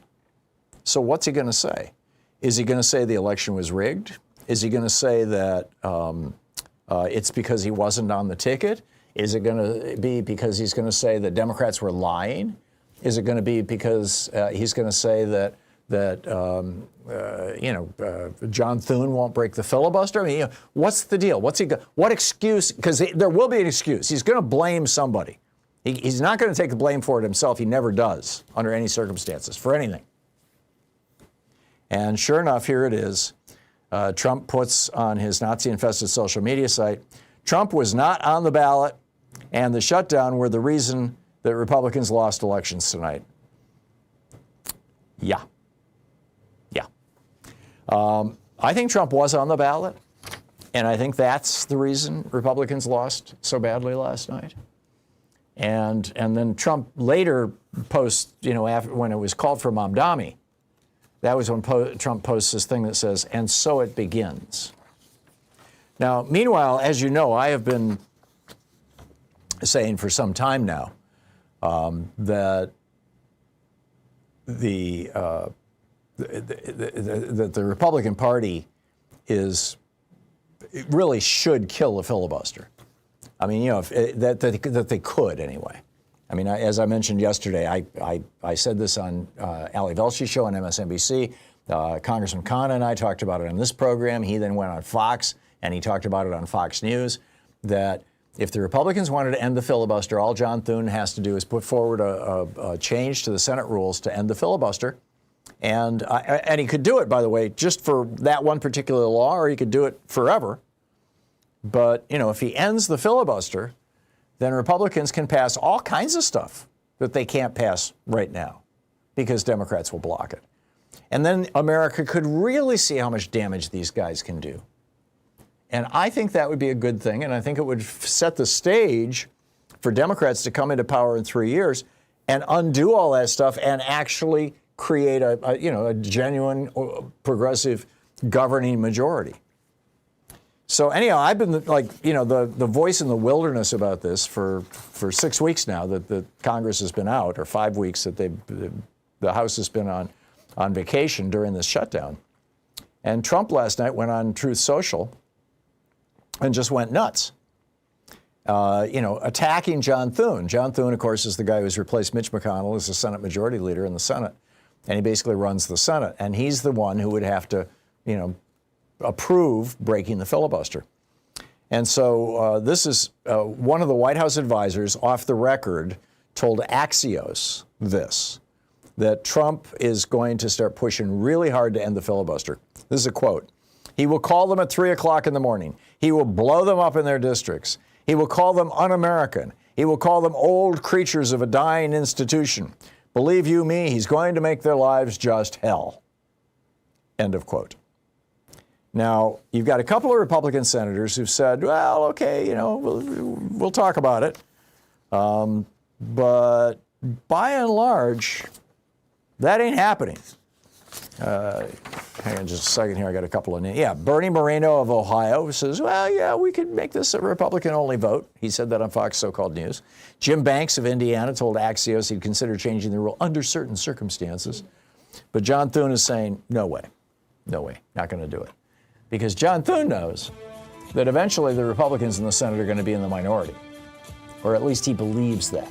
And Donald Trump, I don't think believes that. I think Donald Trump, apropos of the earlier caller who suggested that Trump would use troops in the streets to basically stop elections and, freeze democracy in America, I think Donald Trump is actually thinking like that and planning like that.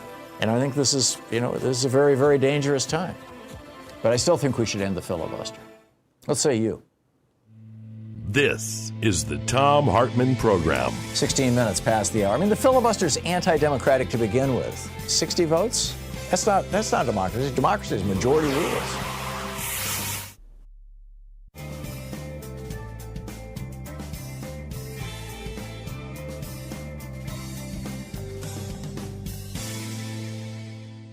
And welcome back, Broachman in Wells, Vermont. Hey, Broach, what's up? Hey, Tom. Okay. I want you to know, first of all, I have complete respect for Congressman Pocan. But I haven't. But, yeah, there's a but. The but is that, come on, Democratic leaders, please stop capitulating to this. Oh, we're out of power, can't do anything. It'd be great if we won, but we didn't win. We're out of power. You're a congressman, you're a senator. There are some creative things we can do. For example? And here's the big kahuna of my argument. One of them. Why not? Even if it's just even if it's not actually possible. How about Trump is talking about a third term? It's Bannon's out, right? Says, Trump's going to be president 28. Okay, well, you know what? Hey, Barack Obama raises his hand and said, well, okay, if third terms are the thing now, count me in. I'm running. I'm in. There's one idea. Even if, at the very least, that would get one heck of a rise out of Trump, for one thing. Yeah, but that is not something that Congressman Pocan has any ability to do or even influence in a meaningful way. No, I know that. So what is it that you want individual members of Congress to do? They're holding press conferences every day. Congressman Pocan has done town halls. I think he's done like 7 of them in the last 2 weeks in Republican districts in Wisconsin. He's traveling around the state doing this stuff. He's getting the message out. He doesn't toot his own horn as much as some other people do. I'm not picking only on him. Well, here's my frustration. Well, how about if Congress really gets together and locks arms and do some displays and get some news also to get the word in front of the public. But, okay, I think once a month even, go on the steps of the Capitol and lock arms and They're doing it every day. They're literally holding a press conference every day on the steps of the Capitol. They rotate the members. There's typically, 6, 8, 10, 12 members there. They take turns speaking. They prepare their points. The press shows up, and then the press just doesn't cover it. You've got 2 of the 3 TV networks that are now owned or run by right-wingers. You've got CNN up for sale. MSNBC may well be up for sale soon. CNN, you've got Ellison looking at that. You've got, CBS taking over. They've got, Barry Weiss and an ombudsman there. It's just basically the only independent entity for news, for real news. Solid journalists who have, news bureaus around the country kind of thing that I see is National Public Radio, NPR. Yeah. That's about it. And NPR is actually reporting on a lot of this stuff, but they've got a much smaller audience than all the TV networks. They do, and I understand, and I see all that.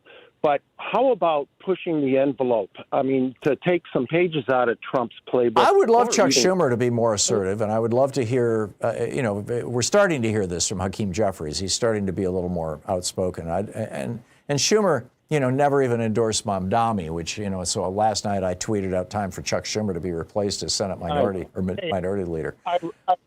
I wrote the song "Strongly Worded Letter." There you go. Yep, I'm with you. Just very quickly, Tom, why not start impeachment just as an action? I know it's not. Why not do what? Start impeachment. Oh, start impeachment. Al Green, there are 3 different memorandums or whatever they're called, bills of impeachment that are already in the House of Representatives. The most recent was by Al Greenbridge. I got to run.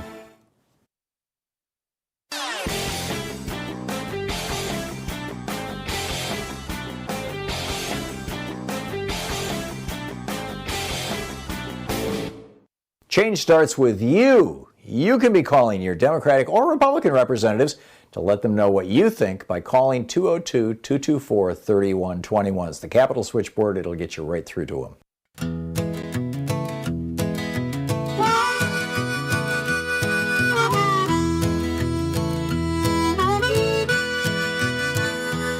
Well, I heard on the daily just the other day, a line at the food bank stretched a mile away. Folks are working full time, still can't feed their kin, while billionaires are laughing with their pockets full again. It's a SNAP scam, baby, the billionaire plan. They cut the crumbs while they rob the pan. Taxpayer dollars filling their hands. Yeah, it's welfare for the wealthy, not the working man. Old FDR built it to lift us high, put food on the table, keep farmers alive. But now the Waltons smile behind their store, paying half a wage while we're paying more. It's a SNAP scam, honey, clear as day. They feed on hunger in the USA. Politicians preach while the poor folks pray, and the billionaires toast to another payday. Iron law wages written in stone, said the boss man wins when you stand alone. But if we rise together, they can't break our song, 'cause the people been hungry, oh, far too long. It's a SNAP scam, the great big con. They built it for the rich to keep the poor hanging on. From the food stamp lines to the factory floor, we ain't feeding the kings of greed no more. 23 minutes past the hour. Welcome back. So this is what happens when you go off the edge, right? If you're in the Republican world, in this case, we're talking about Candace Owens, who is the MAGA darling. She's kind of the queen of MAGA. And she announced yesterday that she is not going to vote until they figure out who really killed Charlie Kirk. Say what? There's some kind of weird conspiracy theory around Charlie Kirk's death. And, in the QAnon circles or in the Republican circles, and some are thinking that maybe the government had something to do with it, or rogue people in the government, or maybe it was the Groypers, or maybe it was, who knows? I mean, there was this well-publicized war between Charlie Kirk and Nick Fuentes, and Nick Fuentes is now being, who's the head of the Groypers, and he's the Nazis, and he's now, being embraced by Tucker Carlson and the hard right. Is that what Candace Owens is talking about? She posted on X, she said, "Not voting until we learn the truth about who killed Charlie. Literally do not care how anybody feels about that, not lifting one finger." Or is this, the darling of the MAGA movement, the uber Republican, finally joining with everybody else in the country, or a lot of everybody else, and saying, don't think I'll vote. I mean, there were a couple of things that happened in yesterday's election. Not only did Democrats win and win big, but the turnout was massive for the Democrats. Not so much turnout for the Republicans. So, it raises some interesting questions, and we'll be getting the answers to these over the next few days as exit polls start getting tabulated and, people start making sense out of the results. But kind of bottom line is that the folks in the middle are swinging the elections. I mean, this is historic. You always try to go for the undecideds and the independent voters. And they're the ones who are vulnerable to things like the Willie Horton ad or the anti-trans ads. But the anti-trans ads didn't work this time against Abigail Spanberger and what's her name, Mikey Sherrill. It just didn't work. So it could be that the middle is shifting. Also, you've got the Democratic base, the progressive base, the people who actually want to see the Democratic Party go back to being the party of FDR and LBJ, the party that actually built the middle class. FDR came into office, maybe 15% of us were in the middle class when he was sworn in 1932. By the time Reagan declared war on the New Deal and tried to take apart FDR's program in 1981, 2/3 of us were in the middle class. I mean, we went from 15% to 2/3. We're down to 47% now as a result of 44 years of Reaganism, and it takes 2 paychecks to get there, which is nuts. But this has been a long-term trend, and I think that people are waking up to the fact that it was brought to you courtesy of the Republican Party, the destruction of the American middle class. I've been singing that song for 23 years on this program. You know it well. And, you know, I write about it constantly. But so here you got Candace Owens saying, yeah, I'm not going to vote. And she says it has to do with Charlie Kirk. It may be that a lot of Republicans, again, I don't know Candace Owens. I can't, give you any insights into her. But it may be that they're just looking for an excuse to just check out for a while. This has just gotten too crazy for us. I mean, this guy's talking about ending democracy in America. He's talking about rigging the election so the Democrats will never win another election. He's building his own private secret police force where they conceal their identities and even their badges, and they're going around beating up American citizens. Maybe it's time for Republicans to just say, screw it. The Thom Hartmann program. Call 202-808-9925. I think it's entirely possible. It's 27 minutes past the hour. What say you? I'll pick up your calls on the other side of the break.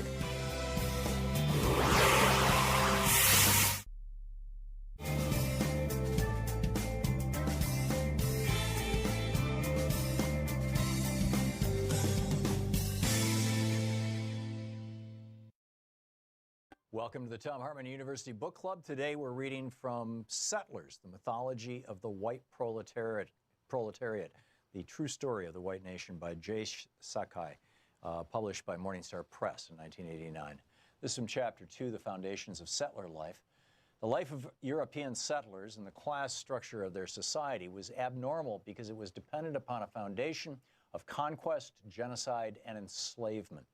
The myth of the self-sufficient white settler family clearing the wilderness and supporting themselves through their own initiative and hard labor is a propaganda fabrication. It is the absolute characteristic of settler society to be parasitic, dependent upon the super-exploitation of oppressed peoples for its style of life. Never has Euro-American society completely supported itself.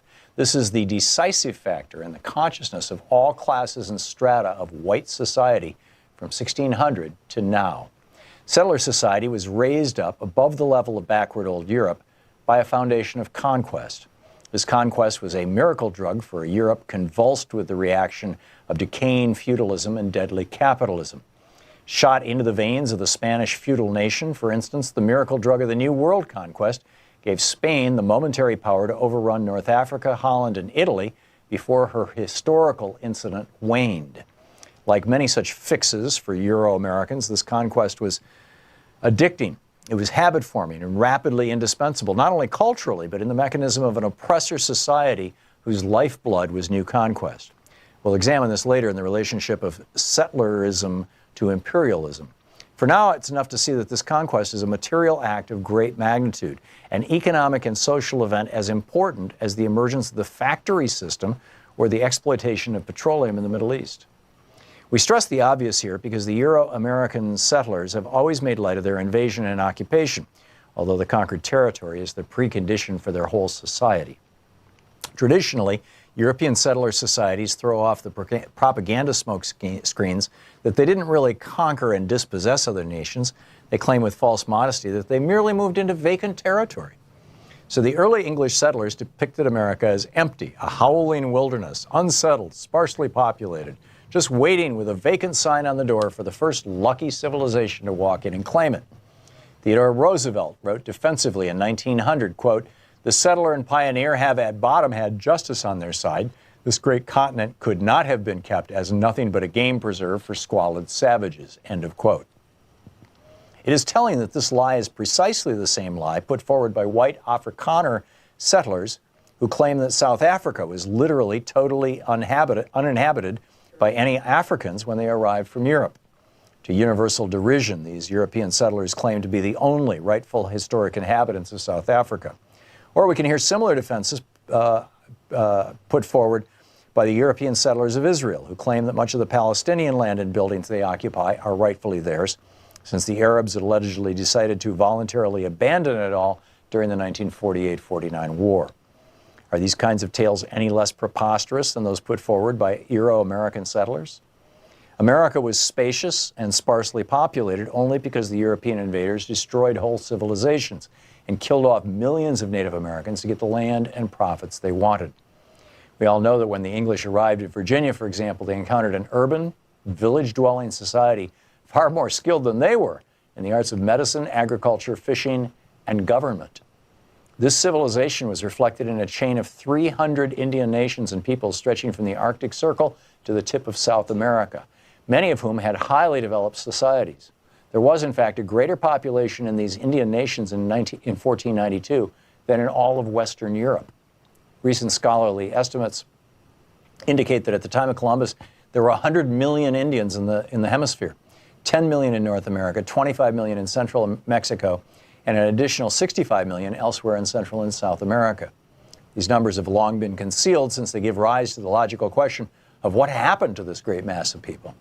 The European invaders, Spanish, Dutch, English, Portuguese, and French, simply killed off millions and millions to safeguard their conquest of the land and provide the disposable slave labor they needed to launch their new world. Conservative Western historical estimates show that the Spanish reduced, in quotes, the Indian population of their colonies from some 50 million to only 4 million by the end of the 17th century. And from the 10 million Indians who once inhabited North America, after 4 centuries of settler invasion and rule, there were in 1900 perhaps 200,000 to 300,000 surviving descendants in the United States. This was the very substantial down payment towards the continuing blood price that third world nations have to pay to sustain the Euro-American way of life. So when we hear that the settlers pushed out the Indians or forced the Indians to leave their traditional hunting grounds, we know that these are just code phrases to refer politely to the most barbaric genocide imaginable. It could well be the greatest crime in all of human history. Only here, the Adolf Eichmanns and Heinrich Himmlers had names like Benjamin Franklin and Andrew Jackson. The point is that genocide was not an accident, not an excess, not the unintended side effect of virile European growth. Genocide was the necessary and deliberate act of the capitalists and their settler shock troops. The book Settlers.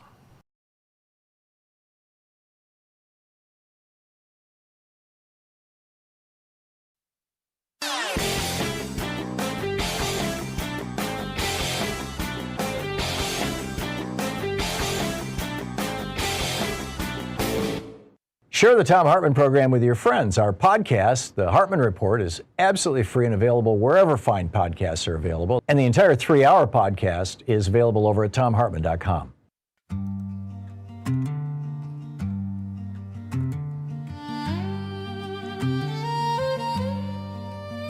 They said it could never happen here, but the blueprint's old and it's clear.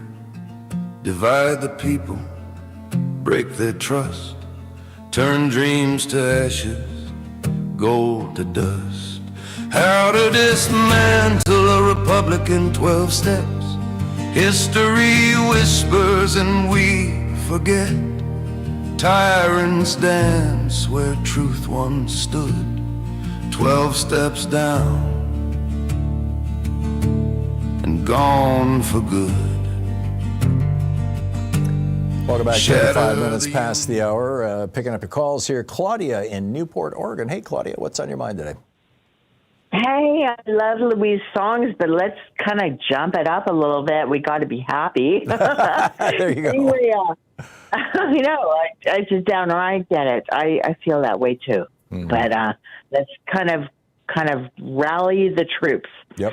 I'm calling about a couple of callers earlier in the first hour. I so agree with. This is an emergency. It's an immediate threat. Mm-hmm.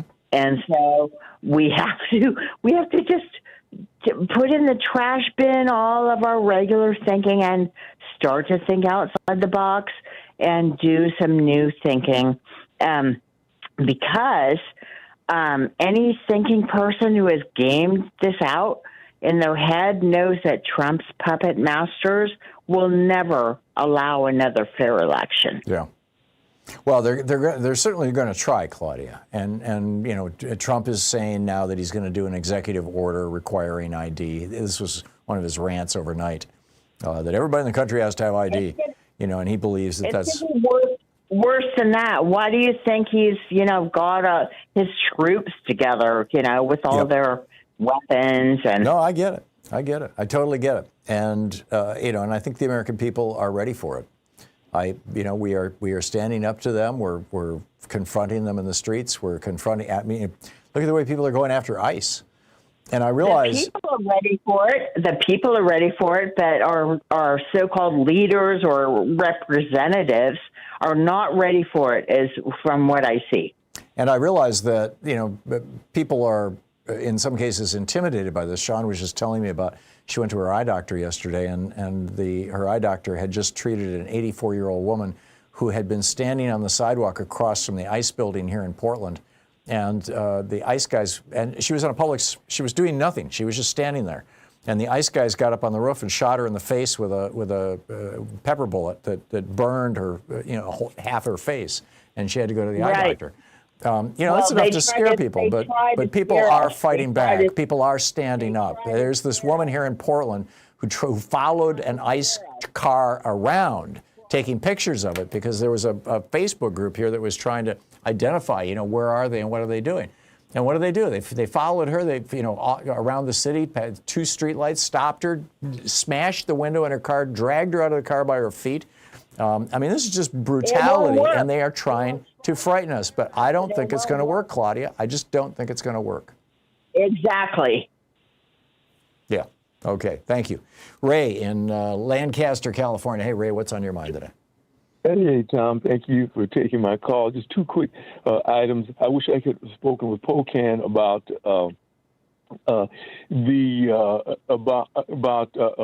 this Republicans shutting down the government. How long are people going to stand paying for our congressmen who are not working? You know, this is just ridiculous.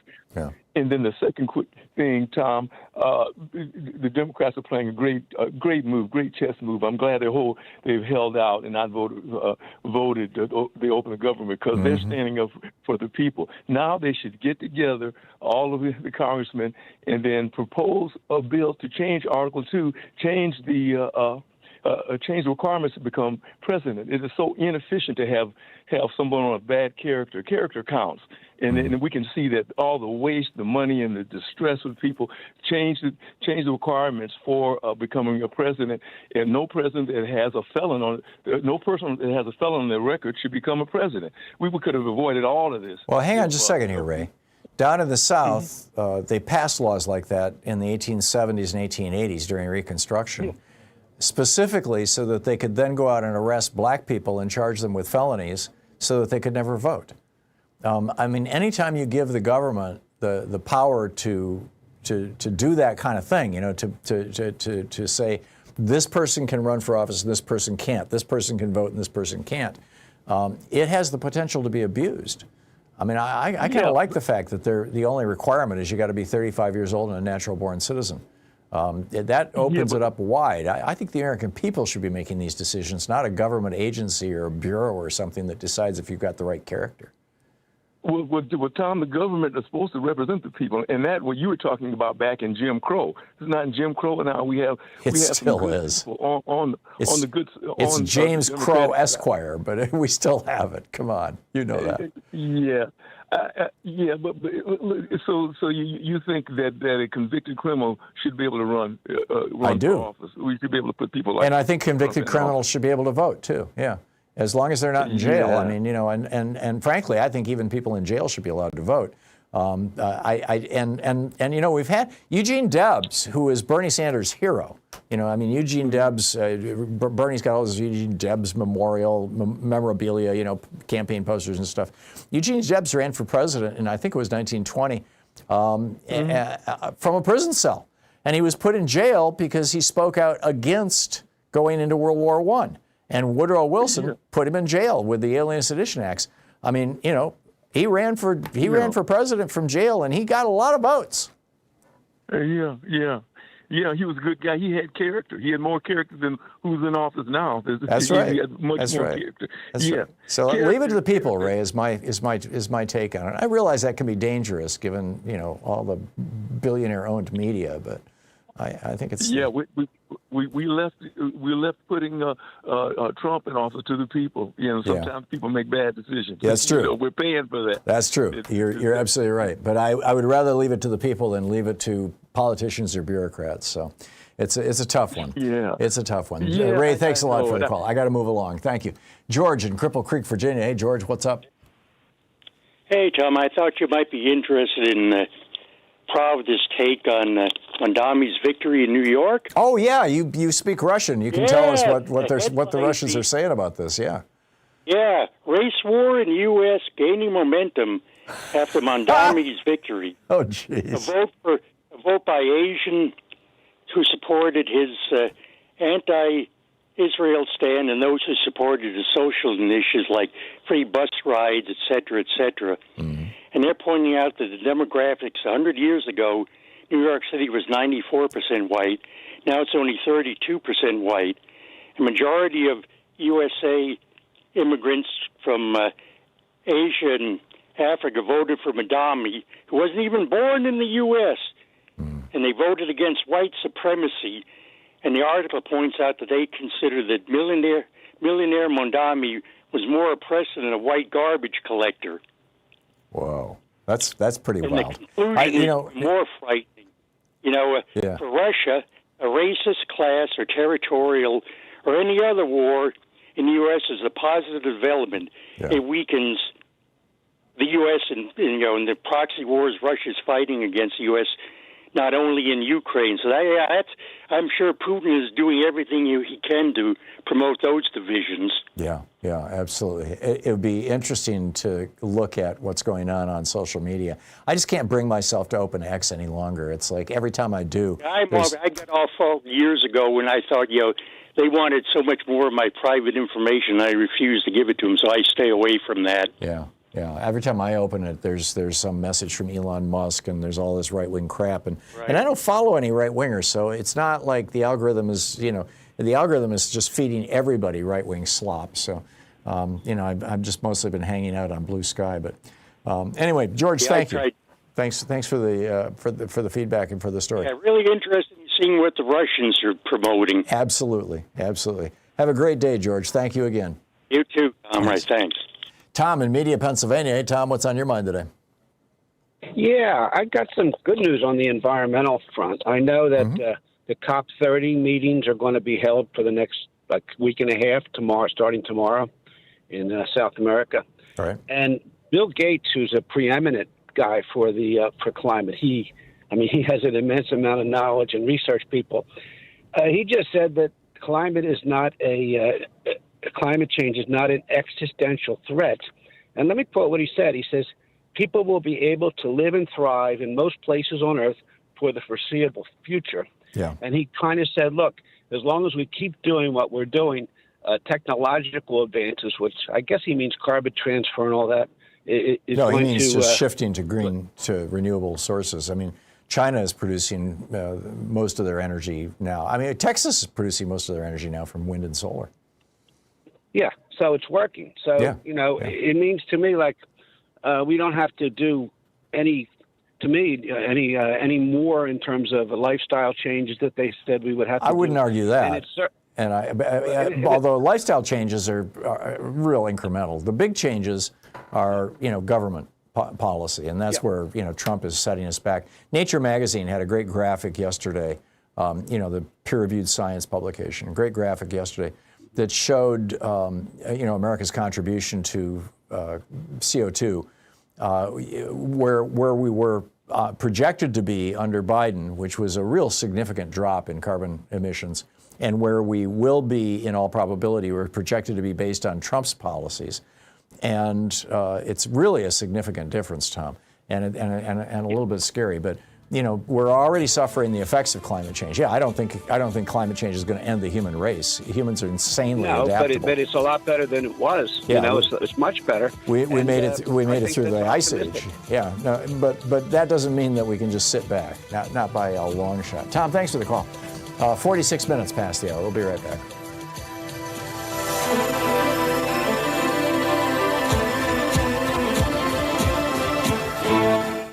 You're listening to Thom Hartmann. Visit thomhartmann.com for audio and video archives. It's talk media for the rest of us. Back with your calls in just a second.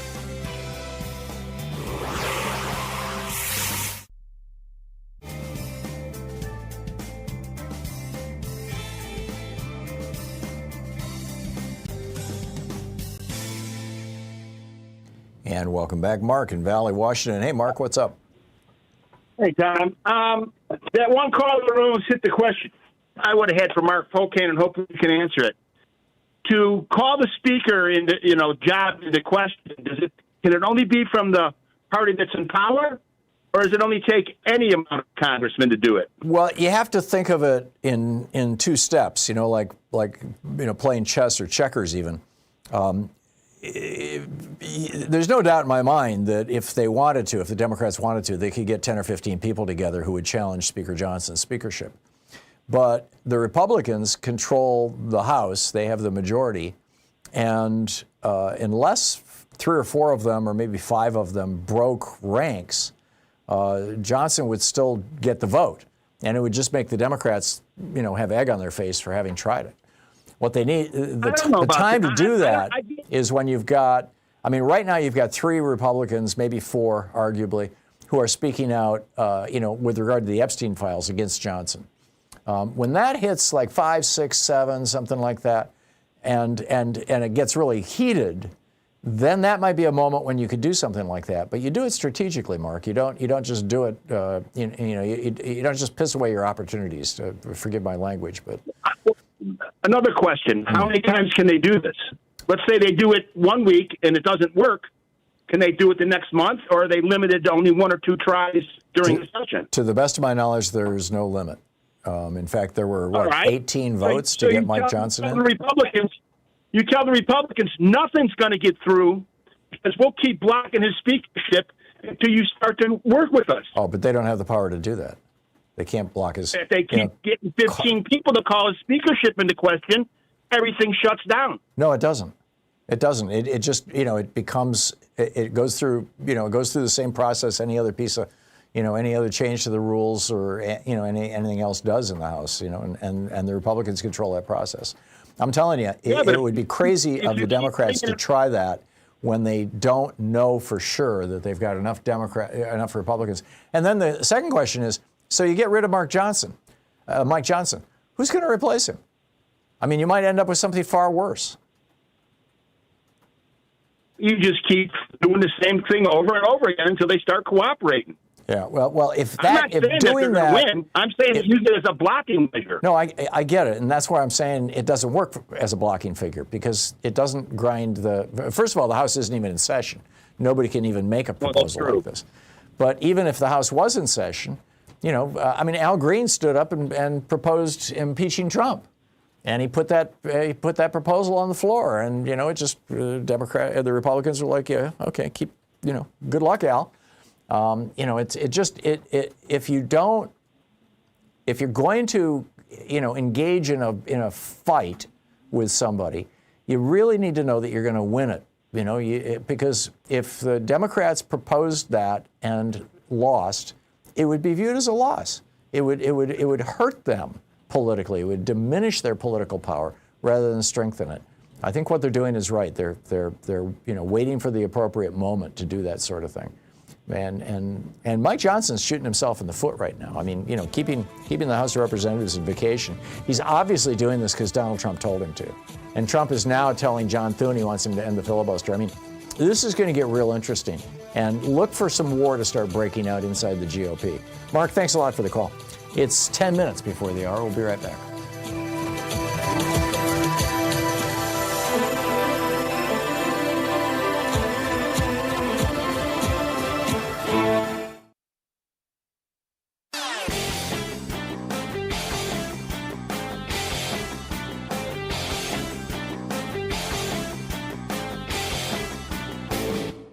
Hey, thanks so much for sharing our program and for reaching out to our stations and sponsors and letting them know that you're listening. It really means a lot to us.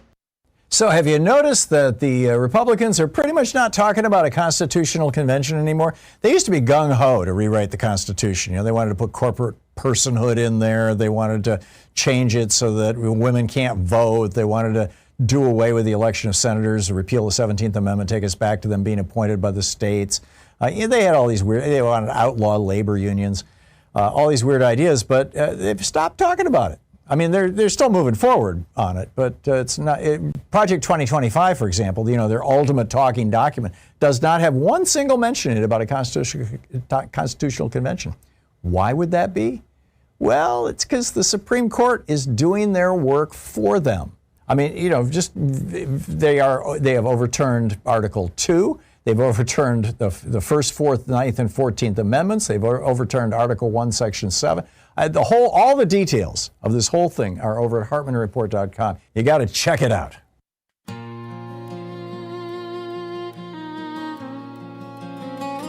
Eight minutes, before the hour. Picking up your calls here. Johan in L.A. Hey, Johan, what's up? Trying to add on to what you said earlier in the hour about the wages. Mm-hmm. It came from slavery, right? Where the owners didn't want to give the workers the money, so that they create a tipping culture. I don't, you know, I have heard the argument made that tipping culture came out of slavery, or also I've heard that it came out of the Great Depression. I honestly don't know, Johan. I've heard a few different arguments about it. I know it's not that big a deal in most other countries. Because they don't work on tips. They just get the wages. So generally, they created tippers to give money that owners don't give, so owners can give less wages in the process.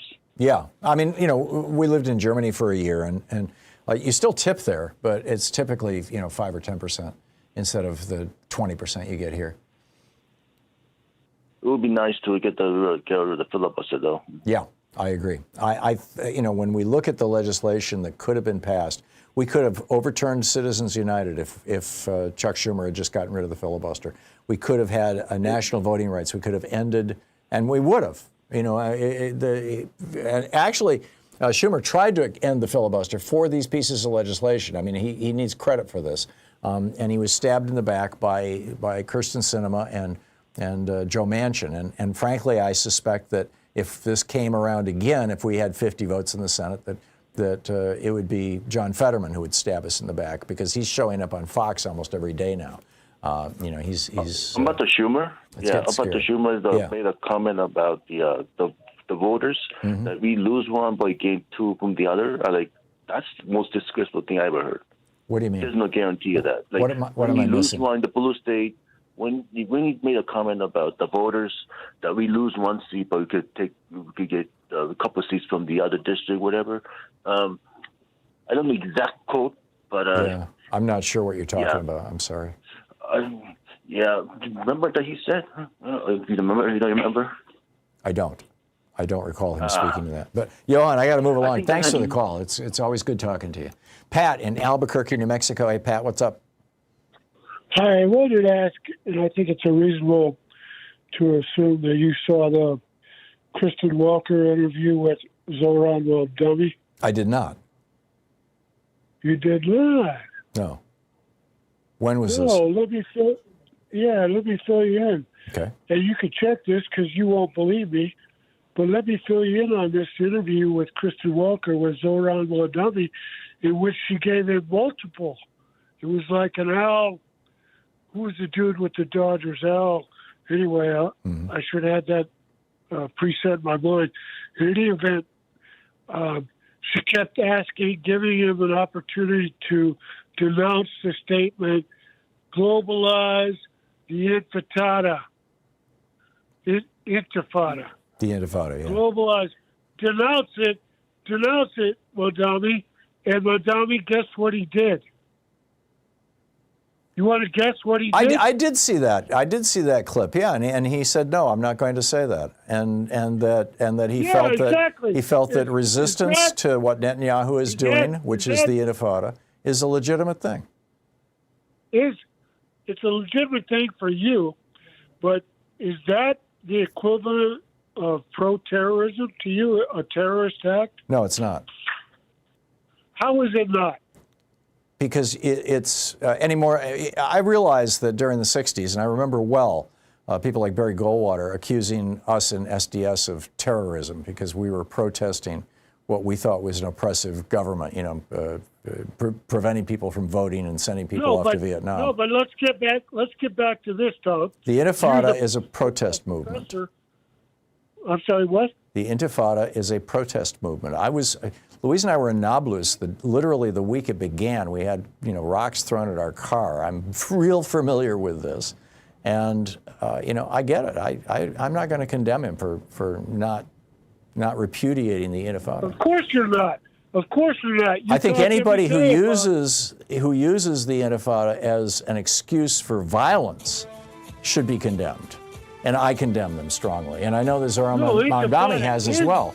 But to simply say that standing up and protesting Israel's policies against Palestinians, both current and historic, is somehow wrong or anti-Semitic is itself, in my opinion, frankly, bigoted. Pat, thanks for the call. We'll be back.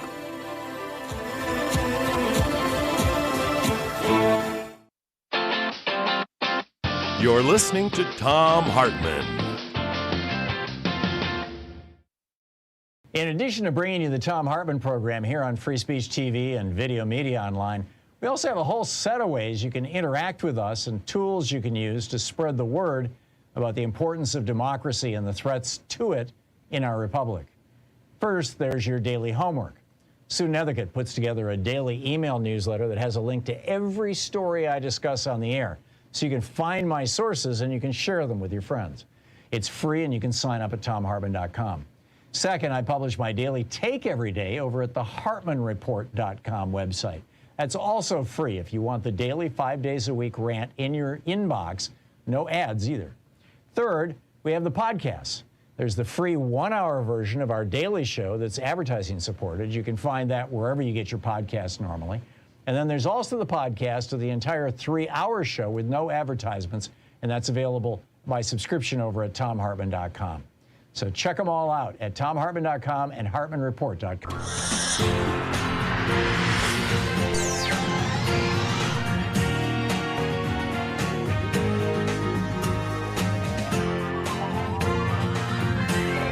We say fight back!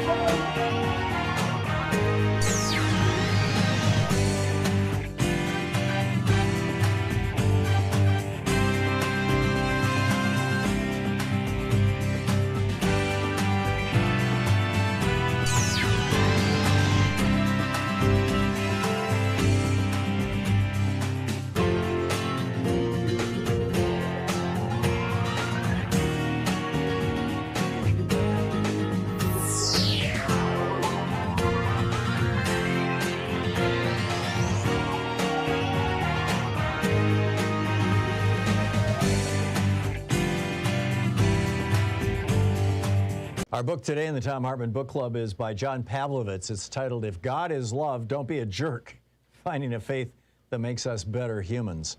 This is from the introduction titled, You Had One Job.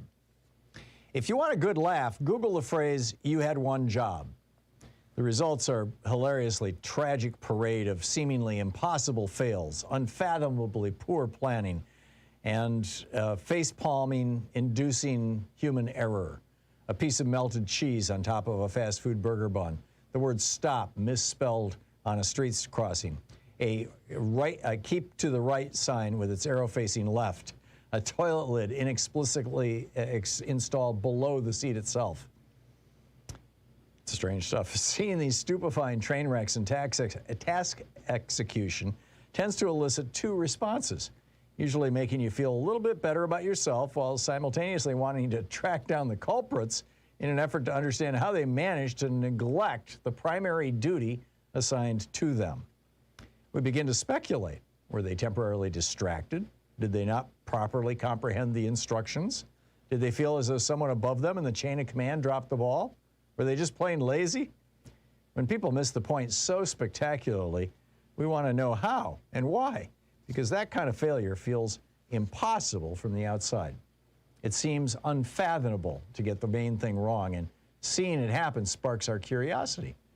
I imagine Jesus knows well the curiosity that comes with watching people give clear direction lose their way.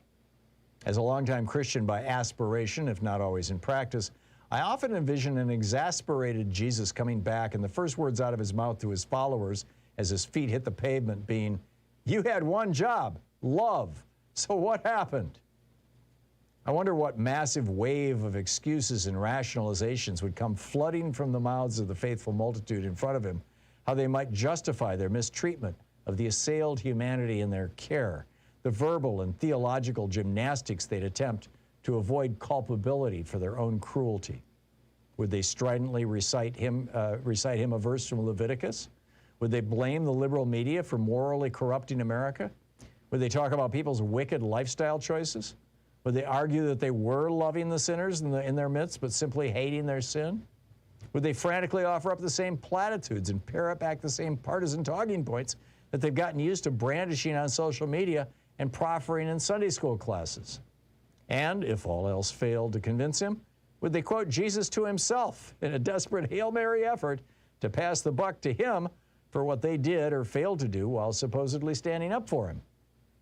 And there, fully seen in the piercing gaze of the namesake of their very faith tradition, with all their justifications and excuses exhausted and only their fully exposed hearts left, would any of their responses be sufficient reasons for refusing to love? When that was the singular task and primary commandment that he left them responsible for tending to? In my less compassionate moments, I admit that I like to picture it not going well for them. I know it's far less than admirable, let alone Christ-like.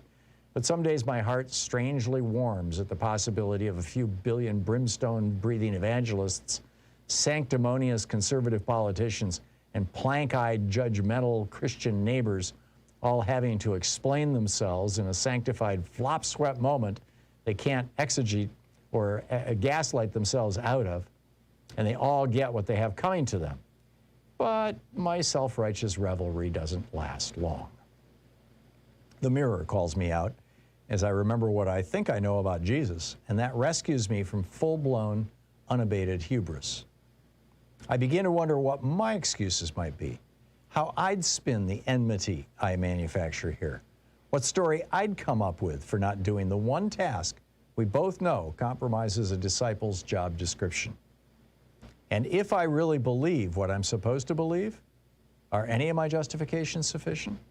If God is love, and if Jesus is the perfect expression of that love, and if I'm supposedly trying to follow that Jesus, how could I be so love impaired so frequently? How do I miss the singular point so consistently? It's not as if I didn't know what I was signing up for, like some lengthy online user agreement I blindly accept in haste, missing the bombshell fine print underneath.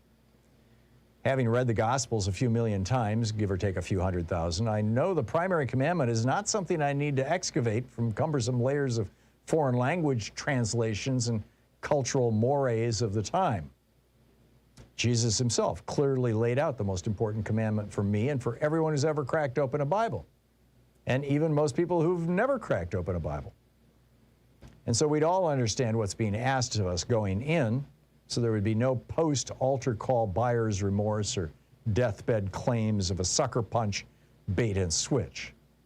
Loving God and neighbor and self is the elemental stuff of Christian prayers, songs, T-shirts, and bumper stickers, and we know that.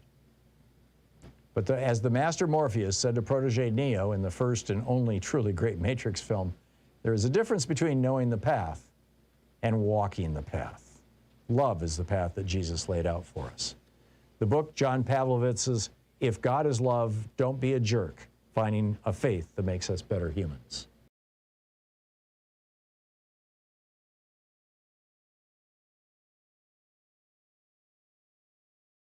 by Robin.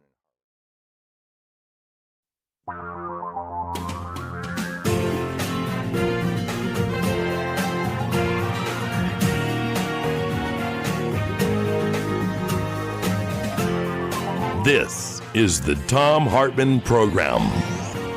Hey, welcome to the third hour of our program. This is rather extraordinary.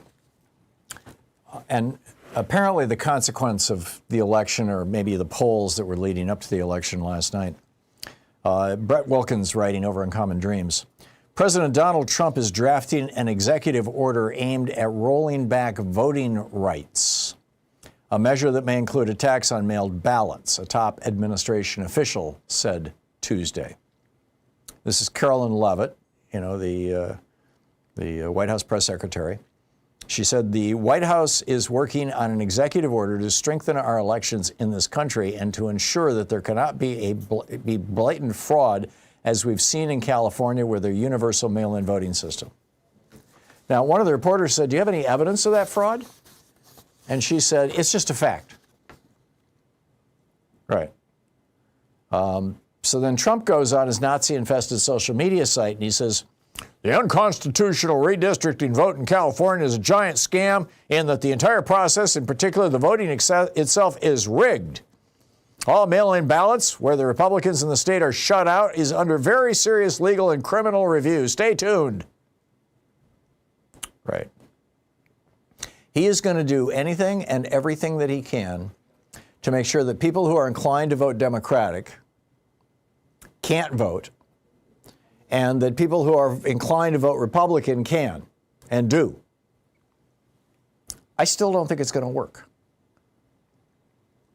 This was after a federal judge had permanently blocked part of his executive order requiring proof of U.S. citizenship. Trump put out this executive order saying you may not vote in a federal election unless you provide proof of citizenship. But there's still 15 or so states that don't have a proof of citizenship requirement.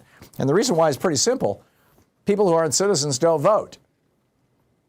One or two might slip through, but it's not going to influence an election by any means, and it's a crime in most states. And so it's just, it's a non-issue. It's never been an issue in America of non-citizens voting. It's just that back in the 1960s, William Rehnquist and his friends with the Project Eagle Eye in Arizona concluded that one of the most effective ways to suppress the vote in Arizona was to have white lawyers stand outside the polling places. Now, there were no ID laws at all at that time in Arizona, right? Have white lawyers stand outside polling places in predominantly Native American and Hispanic communities and black communities, but in particularly those the former two, because they have such a large presence in Arizona, and intimidate them, basically, challenge their right to vote, ask them a bunch of questions, just make it hard for them. And Rehnquist was very successful at this. He was a big bear of a man. He was over 6 foot. And that led him to become the Chief Justice of the U.S. Supreme Court. That's how he broke into Republican politics, was intimidating voters in the 60s. I've written about it. You can plug William Rehnquist and my name into a search engine and you'll find the articles.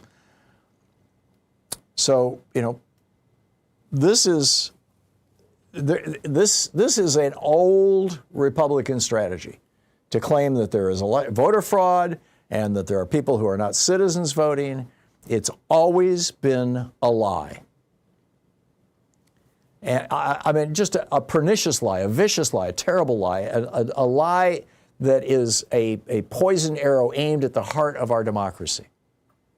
And the Republicans have used this for their political advantage. You'll recall Greg Palast was on this program after the last election, after the 2024 election. And he went and he looked at the numbers from the Federal Election Commission and from the state Secretary of State's offices. This is not conspiracy theory stuff. This is the official numbers. And he found that over 4 million people who, by and large, would have voted for a Democrat, virtually all of them, the vast majority of them, black and Hispanic people, over 4 million people had either been purged from the voting rolls, that was a little over 3 million, or they cast a ballot, but the legitimacy of their vote was challenged by Republican poll watchers or Republicans who weren't even poll watchers in some states where that's legal, like Georgia, and their votes just never got counted. And had that 4.2 or whatever it was, 4.3 million votes that people wanted to cast, had they been cast, we would have had Kamala Harris as president. We'd have a Democratic House and a Democratic Senate. So this strategy so far has worked out very well for the GOP. And they're going to continue it. I mean, the elections that we just saw were in states that are not controlled by Republicans, where they have not been able to suppress the vote, to purge millions of people off the voting rolls. But we'll get there in another 12 months. And we need to keep an eye on this, and we need to be supporting people like Mark Elias. We keep inviting him on the program. I'd love him to come on the program. He's Democracy Docket. If you're not subscribed to Democracy Docket, I think it's democracydocket.com.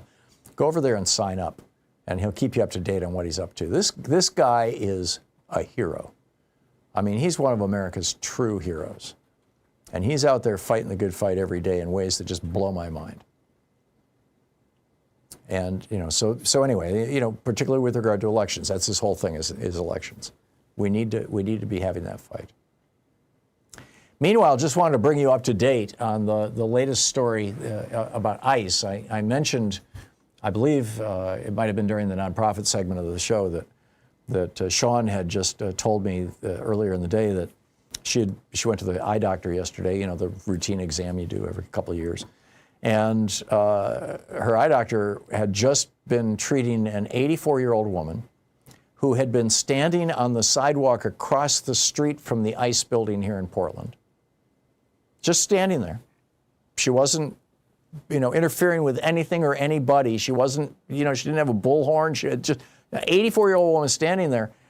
And the ICE guys got up on the roof of their building and aimed at her with a long gun and shot her in the face with a pepper ball, which sprayed this stuff all over her face and gave her burns all over one half of her face. And she was concerned that she might lose her eye. I mean, this is what's going on here in Portland.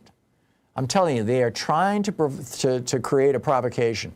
Trump just ordered 22,500 soldiers be pulled out of National Guard troops in all 50 states, 51 with the D.C., and trained 500 at a time, and trained to be rapid reaction forces for domestic disturbances. Now, we don't have domestic disturbances in America right now. We haven't since really the 70s. I mean,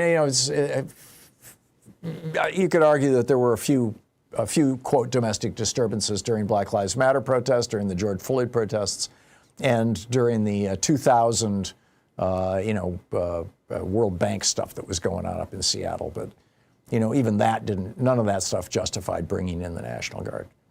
But Trump wants to provoke one.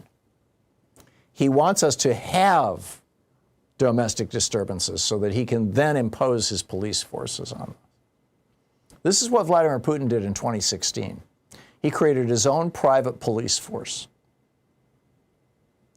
And that was answerable only to him. That's what Donald Trump is trying to do with ICE.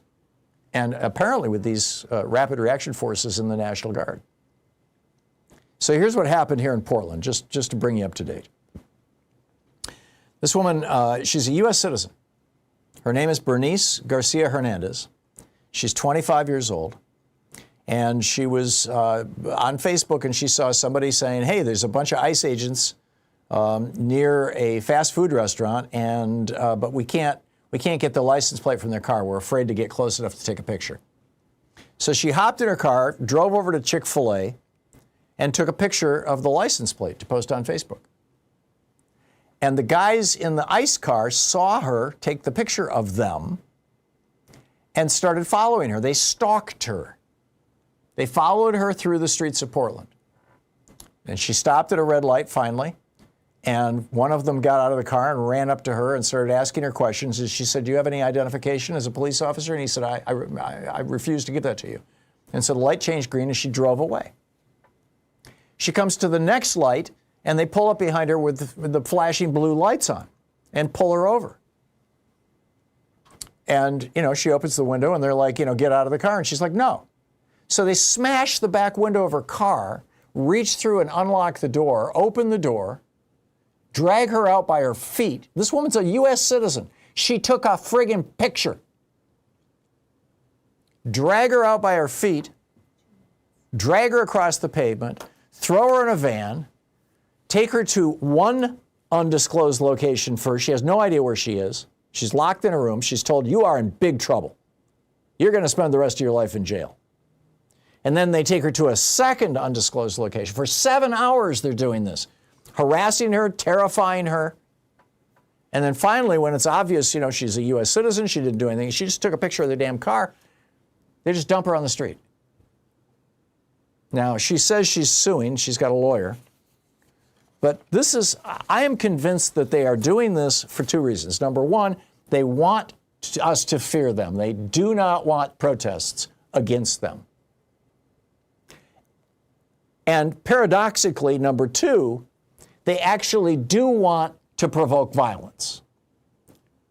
They want people, and in fact, they've charged this woman that I just described for you, Ms. Hernandez, they have charged her with assaulting a federal officer. Because when they dragged her out of the car, she was kicking her legs saying, let go of me. I think that they want a confrontation. They want violence. And I mean, they've already shot 2 people in Chicago, killed one of them. They want a George Floyd response. So that Donald Trump can then mobilize, he can say to his private army, ICE and the Customs and Border Patrol, CPP, and these rapid reaction forces that are supposed to be put together within the next 8 weeks. He wants to be able to come into the cities and just lock them down. And I predict we are going to see him testing this over the next 4 or 5 months, probably starting in the spring. I think it's going to be kind of quiet through the holiday season, but starting after the first of the year, I think you're going to start seeing this, and it's all preparation for the elections in 2026, because he knows that if the Democrats take the House or the Senate or both in 2026, he's screwed. The crimes of his family are going to be revealed. He is toast. And he doesn't want to let it happen. This is the Thom Hartmann Program. I'll be back with your calls. What say you about all this right after this? It's 18 minutes past the hour.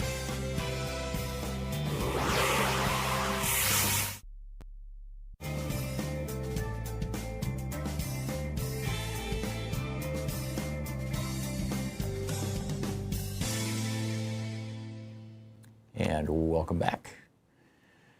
And let's see here. Gary in Penn Valley, California. Hey, Gary, what's on your mind today? Yeah, hi, Tom. Thank you. I've been watching your show.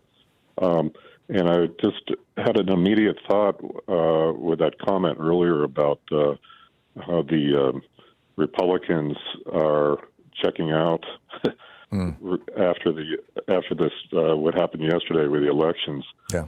And I had an immediate thought that this is the Republicans are always strategizing, and this is, I believe, a strategy to divorce themselves from responsibility from what's going on with Trump. When he continues to fall out of favor, I believe that they'll say, "Well, we checked out. We've divorced ourselves from everything that he's doing." And the reason would be because they want to maintain their positions and be reelected. So I agree with you, I think Gary. it's a subtle. I'm sorry. Finish your thought. Yeah, go ahead. I just think it's a subtle thing. They're always. It's a mind. Everything they do is strategized, and it's all about mind control, controlling people. And this is just a subtle strategy of theirs. Yeah, it's the Roger Ailes, strategy. I mean, and company, as it were. Growing up in the 50s and the 60s, I remember my parents and others talking about Herbert Hoover. Herbert Hoover was president in 1929 when the stock market fell and really oversaw just a disastrous response to the stock market crash that produced the Great Depression. And he was president until March of 1933 when FDR was sworn in. And he was actually a good man. He was a decent man. In fact, his election was in part in response to the corruption of Warren Harding and Calvin Coolidge and the Teapot Dome scandal and all that stuff. You know, they brought in Hoover as the guy to clean it up. And actually FDR gave him a job in his administration because he was a good man. Truman gave him a job too, had him do things. But he was just hated by the American people. And Republicans didn't hold power again Republicans didn't take the House outside of one period, 46, 47, from 1933 until 1994. And it was the election in 94 that they finally got the House back. So I think that 5 years from now or 10 years from now, people having this conversation, instead of talking about Herbert Hoover, they're going to be talking about Donald Trump. I think he's the Herbert Hoover of this generation. He's the guy who is going to destroy the Republican Party, as Hoover did, destroyed the Republican Party in the 30s. And the GOP is faced with this choice. Do they go down in flames with Trump and MAGA and make a last gasp effort at fascism, or do they say, screw that, we're going to turn our backs on Trump, in fact, we're going to turn him in, and we're going to go back to being the party of Mitt Romney and John McCain? And I suspect that there's a bunch of them that are thinking that that latter strategy is the way to do it. What do you think, Gary? Yes, yeah.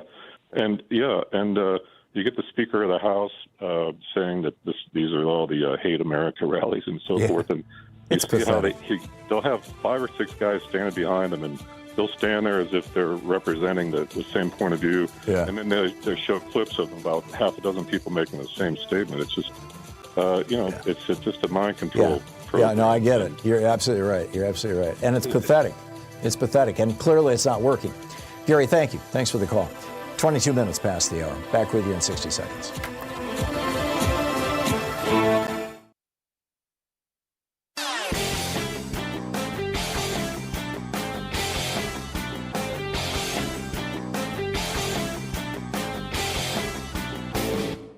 Hey, thanks so much for sharing our program and for reaching out to our stations and sponsors and letting them know that you're listening. It really means a lot to us.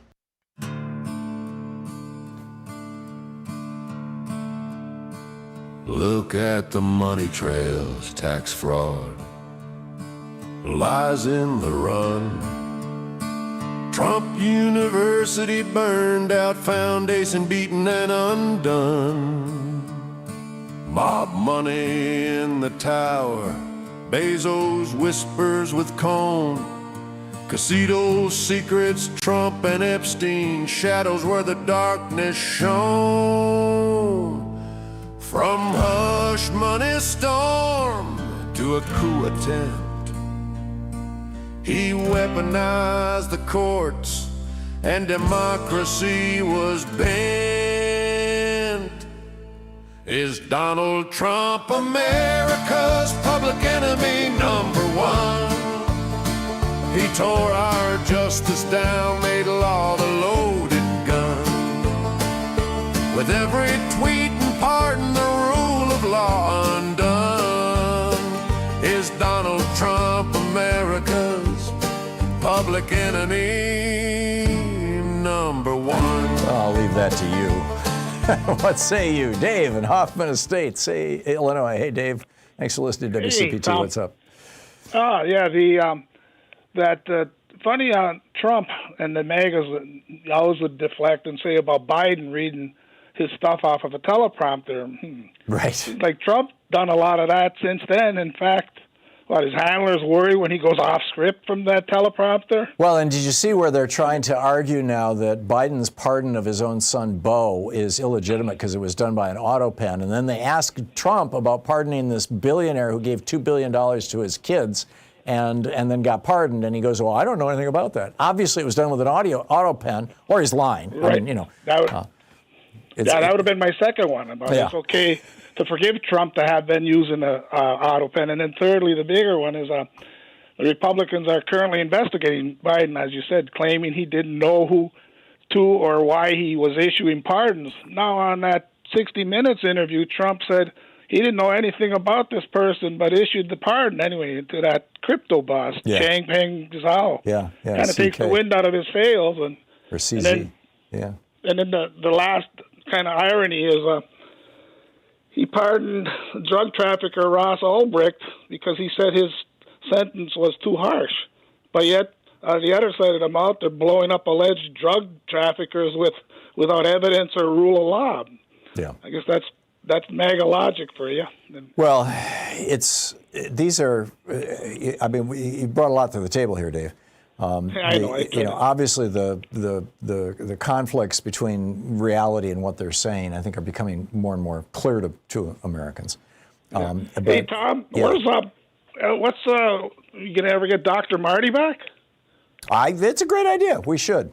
We just do an hour about pets. It's just been the news has been. I mean, typically we try to put those kind of segments in when there's kind of a lull in the news, like around holiday times and stuff like that. But there hasn't been a lull in the news for so long that maybe we might need one a little bit just to decompress. I think so. Yeah, I think so. Yep. Thanks, Tom. Thanks, Dave. Good talking to you. I appreciate the call, and we're going to hit a break here if we're not already in it. So, we are in it. We'll be back with more of your calls here in just a second. It's your media support group for We the People, the Thom Hartmann program. Stay tuned. Back with your calls in just a few minutes.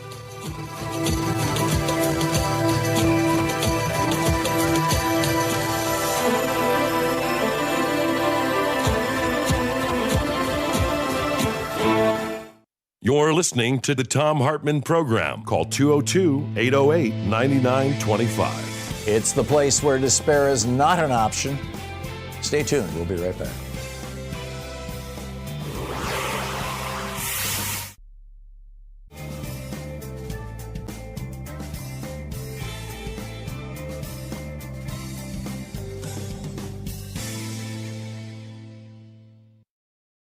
Our book today in the Thom Hartmann Book Club is Under the Influence, Putting Peer Pressure to Work by Robert H. Frank.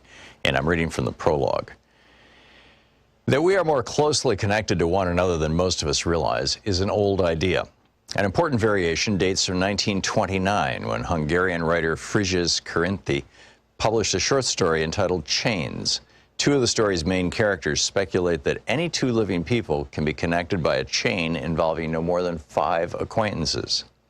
That some such chains exist is hardly surprising, since most of us can think of people in distant locations to whom we're connected through a small number of intermediaries. The man bites dog aspect of Karinthy's conjecture is that almost any two people, A and E, could be linked by a chain like A knows B, B knows C, C knows D, who knows E. One of the first systematic attempts to test this claim came in the 1960s with a series of experiments by the psychologist Stanley Milgram. In it, he sent packages containing a small booklet to 96 people chosen at random from the Omaha, Nebraska telephone directory. His cover letter asked them to try to forward the booklet to a specific residence of Boston, Massachusetts, through a chain of personal acquaintances. He told them the name and address of the Boston resident, that he worked as a stockbroker, and that the first person in their chain should be somebody they knew on a first-name basis. Milgram also advised them to choose someone they believed, presumably based on the target's location and occupation, could be socially closer to the target than they were themselves. Subsequent recipients in the chain were asked to forward the same instructions. Many of the Omaha recipients undoubtedly tossed Milgram's booklet in the trash, so it's remarkable that the Boston target received 18 of the 96 packages. The average number of links in the 18 chains was 5.9. But the now familiar expression 6 degrees of separation would not gain broad currency until many years later, when John Guare's play by that name premiered on Broadway in 1990. The concept became a meme in full when 4 Albright College students introduced 6 Degrees of Kevin Bacon in 1994, a game designed to measure the professional proximity of an actor, living or dead, to the American film star Kevin Bacon.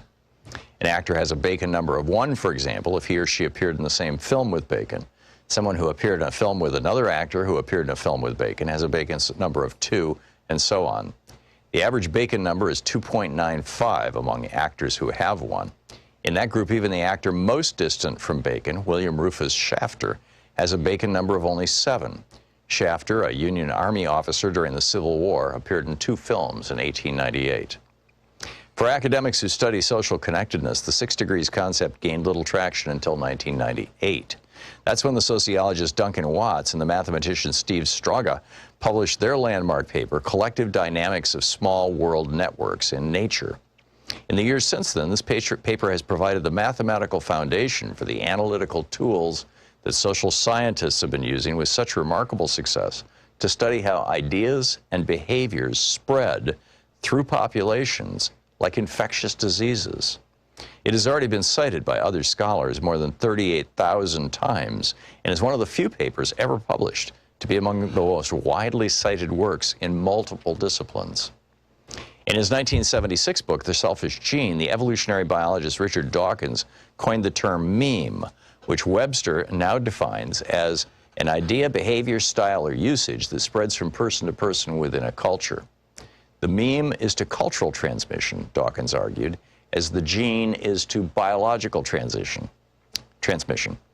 One of Charles Darwin's central insights was that natural selection favors genetic variations that enhance the individual organism's ability to survive and reproduce. Much of the time, the same variations also benefit larger groups, but often not.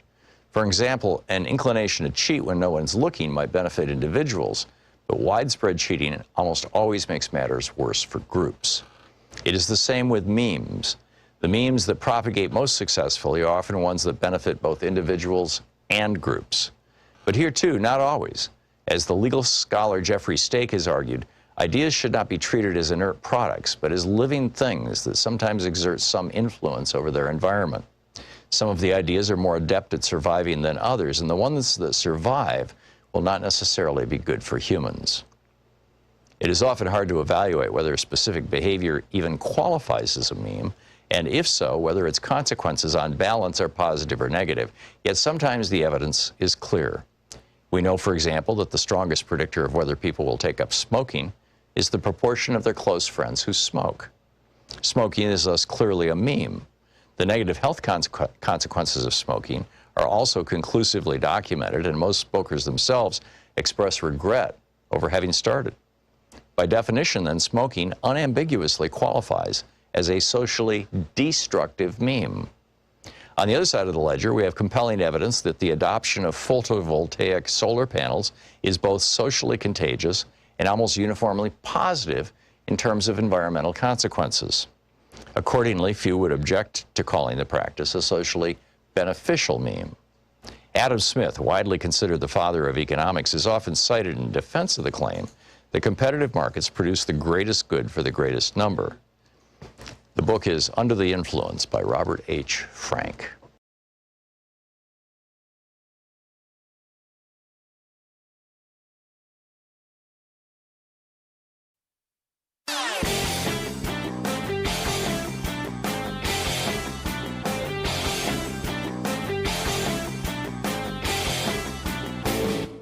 Hey, thanks so much for sharing our program and for reaching out to our stations and sponsors and letting them know that you're listening. It really means a lot to us. Did you know that the ancient Roman Republic, which for 480 years was actually a democratic republic before Julius Caesar kind of ended the democracy phase and replaced it with the autocracy phase, that they were brought down by a very small group of very rich people. The richest man in ancient Rome was Marcus Licinius Crassus. He was the richest guy, the billionaire of Rome. And he frankly hated the Roman free bread for all welfare system. It was being paid for with his tax dollars, after all. So him and Pompey the Great and a few other rich guys got together, and they basically crashed Rome. They turned it into an oligarchy and then into a tyranny. And the parallels to what Trump is doing right now are absolutely shocking. There's an article about it over at HartmannReport.com titled American Caesar, Trump's Path to Power Mirrors Rome's Darkest Days. Check it out.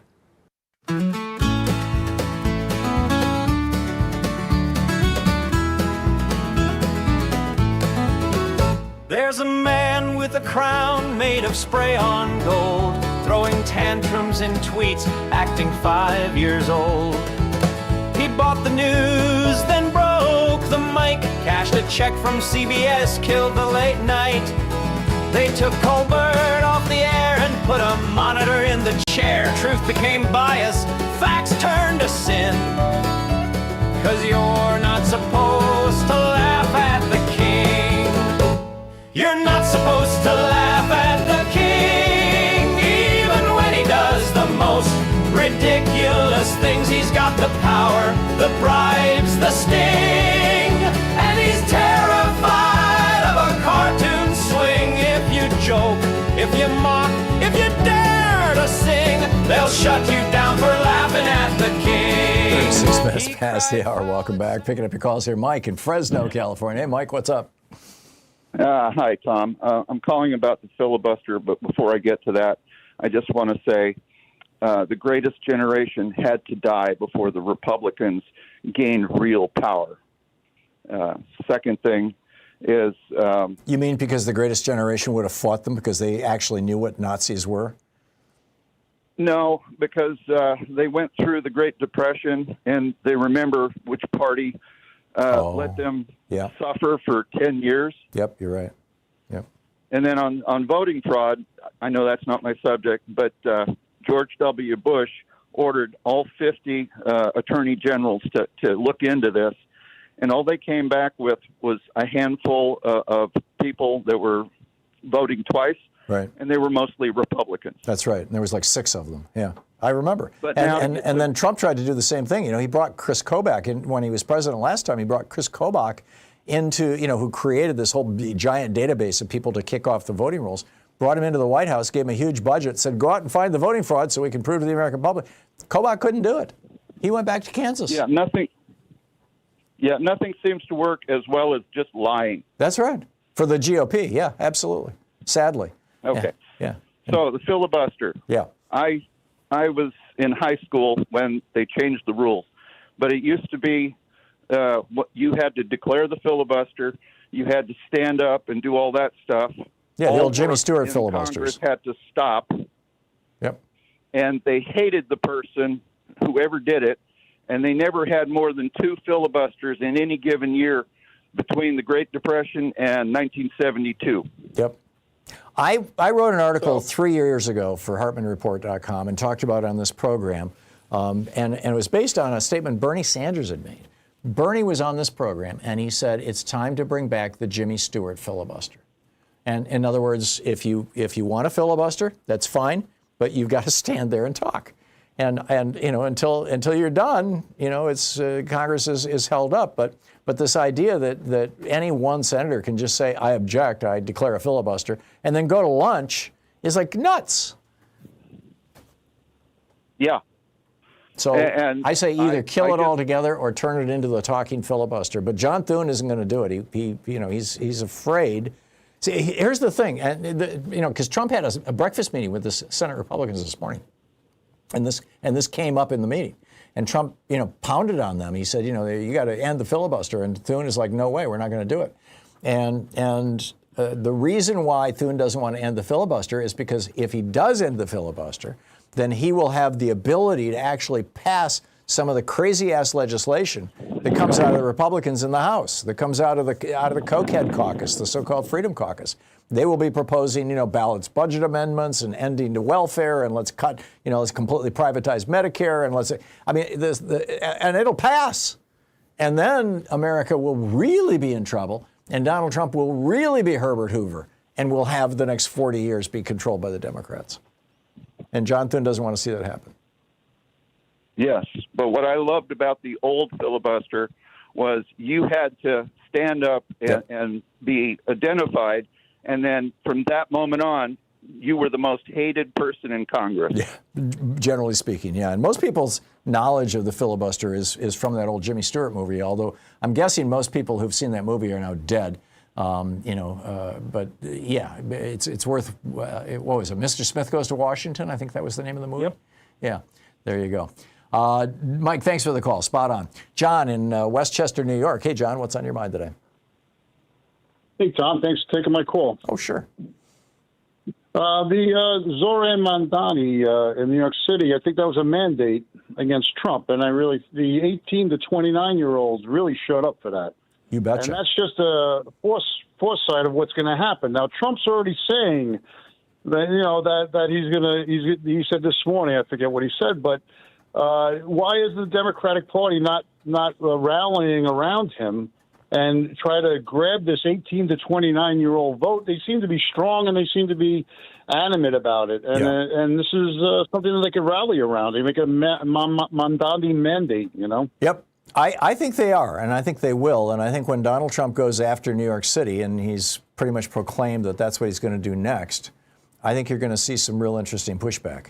I think we're getting very close to the push, meet, shove, era here of politics. Trump keeps dancing up to the edge of what I think is really dangerous behaviors and state proclamations, and I think people are going to start calling his bluff. Thanks, Tom. We'll see. Yeah, good talking to you, John. Thanks for the call. Mike in Roswell, Georgia. Hey, Mike, what's up? Good morning. Thanks for all you do, Tom. I think the news or national news discovered the fact that the Public Service Commission in Georgia was won by the Democrats, got 70% of the vote in Georgia. That's correct. But, and this is the agency that sets electric rates for people who don't know what we're talking about. And it's never had a Democrat running it. I mean, in the modern history, and now it's like 2 of them out of 5. Yeah, they had one in 2000. The Democrat won. Okay. But to show the extent of the blue wave in Roswell City, the Democrat, who they're nonpartisan, but she had been a state rep as a Democrat, she almost got as much as the incumbent, very conservative Republican, and the third person in the race is hopefully going to throw his support to her, so that this incumbent will be thrown out, and the Democrat will be the mayor of Roswell, which is just, if you remember about Roswell, it's I used to live there. Louise and I lived in a. We had a house on Lock Highland. There's a little artificial lake there in Roswell that we lived on. Yep. And I live right around the corner. Yeah, we used to live in Marietta, and then we kind of upgraded a little and moved to a nicer house in Roswell, and then we left there and moved to Vermont when we finally retired. But it's amazing. I mean, it's a very conservative part of. And two challengers to the mayor's buddies on council won also. The mayor's buddies lost outright. That's great. Didn't have to do a runoff. So that's great. The blue wave is going, even here in Georgia. Well, thanks for the report, Mike. I appreciate it. That's good news. And reminded everybody to take somebody to the next rally that didn't go, and we'll double the size. There you go. Each if everyone lights just one little candle, what a bright world this will be, right? Mike, thank you very much. David in North Miami Beach. Hey, David, what's on your mind today? Yes, sir. North Miami Beach that has no beach.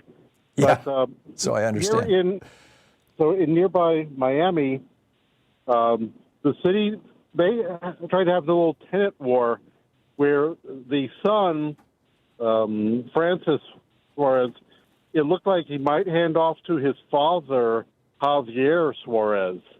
But no, that didn't work out. But it's one more dynasty that didn't last. Is this the mayoral race are you talking about? The city mayor, correct. Yeah. Okay. Huh. Yeah, but I have a more important question for you. Which would be easier, getting Florida to secede from the South or asking Mark Hamill to make a graphic novel about your life? After all, you get swim through radioactive water, you survived a parachute failure. Come on. Well, it wasn't a failure. I just landed wrong and broke my back. But yeah, there is an illustrated book that I'm in. It's called We the People. It's not in print, but you can get used copies on Amazon. Just look for We the People by Thom Hartmann, and it's 40, 50 pages of cartoons, of me and Louise. So you'll love it. Excellent. David, thanks for the call. We'll be right back. You're listening to Thom Hartmann. Visit ThomHartmann.com for audio and video archives. There's some great quotes from James Madison in that book, We the People, by the way, the cartoon book. I was really into Madison at the time it was written. We'll be right back.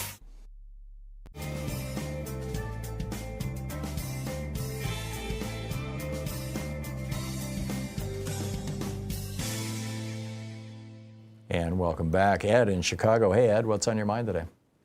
Yeah, Tom, you gave a rant just before the bottom of the hour about ICE. Mm-hmm. And what it fell into that rant is actually kind of the reason what was on my mind when people were asking Congressman Pocan about what is Congress doing about ICE. And as he correctly said, there's nothing legislatively they can do, mm-hmm. but they can talk about it. And what you said in that rant is what I think everybody would love to be hearing our Democratic representatives be saying. And it seems the only person who is warning us about what is going to happen with ICE in the elections is Governor Pritzker. Well, and now Gavin Newsom is talking like that, too. Yeah, but out of the entire Democratic Party, that seems to be about it, and I think that would alleviate a lot of people's angst, so to speak, mm-hmm. if we at least knew that these guys were talking about it, because it seems it's almost like in the Harry Potter series, the main villain, I think his name was Baltimore or something mm-hmm. like that. Yeah. It was like, well, if we don't say his name, he can't affect us, and it seems to a lot of us out here that the Democratic leadership, it's like, well, if we don't talk about Trump's ICE interrupting and doing what he, extreme damage to the midterms, then it won't happen. When just the opposite ought to be happening. Everybody in the Democratic Party should be talking about it, not just two people. And what they should be phrasing it as is just what you said in your rant. And and I called these reps. I said, I got to remind them, they're not trying to get through to anybody who's listening to this show. We all know it. They're trying to break through to people who only get corporate news. And if everybody in the Democratic Party is talking like that, that's going to break through. Yeah. But by being quiet, you're not helping yourselves. Yeah, as you know, I know a few of these people, and from time to time talk with them, and they're. I think broadly among the Democrats in Congress, there's a consensus that this is a possible scenario, that Donald Trump, tries to clamp down on voting in America. The danger that Governor Pritzker and Governor Newsom have warned us about. I put it at 80%. Yeah, and I think it's possible, somewhere between possible and likely. Right. That said, I think he's starting to encounter some serious resistance, and he's going to start encountering even more serious resistance within his party every month that we move closer to the election of 2026, because every single Republican in the House of Representatives and about a third of them in the Senate are up for re-election. And they're looking at what happened last night, and I think this is going to be just a major change in the calculations that the GOP is making. And Trump was in there this morning for the Senate breakfast, and he was doing damage control. It's so obvious he was just pathetically doing damage control. So we'll see. Well, I'm just thinking that if that rant that you gave is on the lips of every Democratic representative in the House and Senate, that might put a fire under people who may not show up for the midterm. It may not yet be time for that. I think we need a little more evidence, but I think we're getting damn close. Ed, thank you for the call. And for people who are watching on TV, this is the cartoon book, the comic book that I'm in. And on the back, you see, Ben Franklin and Thomas Jefferson and Thomas Paine and all these guys. But that's the book, We the People, A Call to Restore Democracy, or A Call to Take Back America. It was published 15 years ago. And it's a cartoon book. It's great.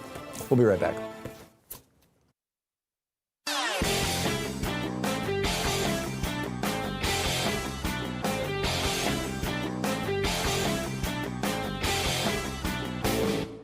Hey, thanks so much for sharing our program and for reaching out to our stations and sponsors and letting them know that you're listening. It really means a lot to us. Human beings have a couple of unique characteristics. The first is that we can be very tender and loving and concerned and caring toward people we perceive as being our group, us. We can also be extraordinarily violent against people that we consider to be them, if we think of them or this other as a threat. Probably the classic example of this is Adolf Hitler convincing Germans that, Jews were a threat to them and good Germans going along with the Holocaust. Well, this othering is built into our DNA. This is, ancient stuff. And the Republican Party, since the time of Nixon, when he started, picking up the white racist vote after Democrats laid it down in the 60s, the Republicans have been using this to try to other minorities in America as a political strategy. And this is really deadly stuff.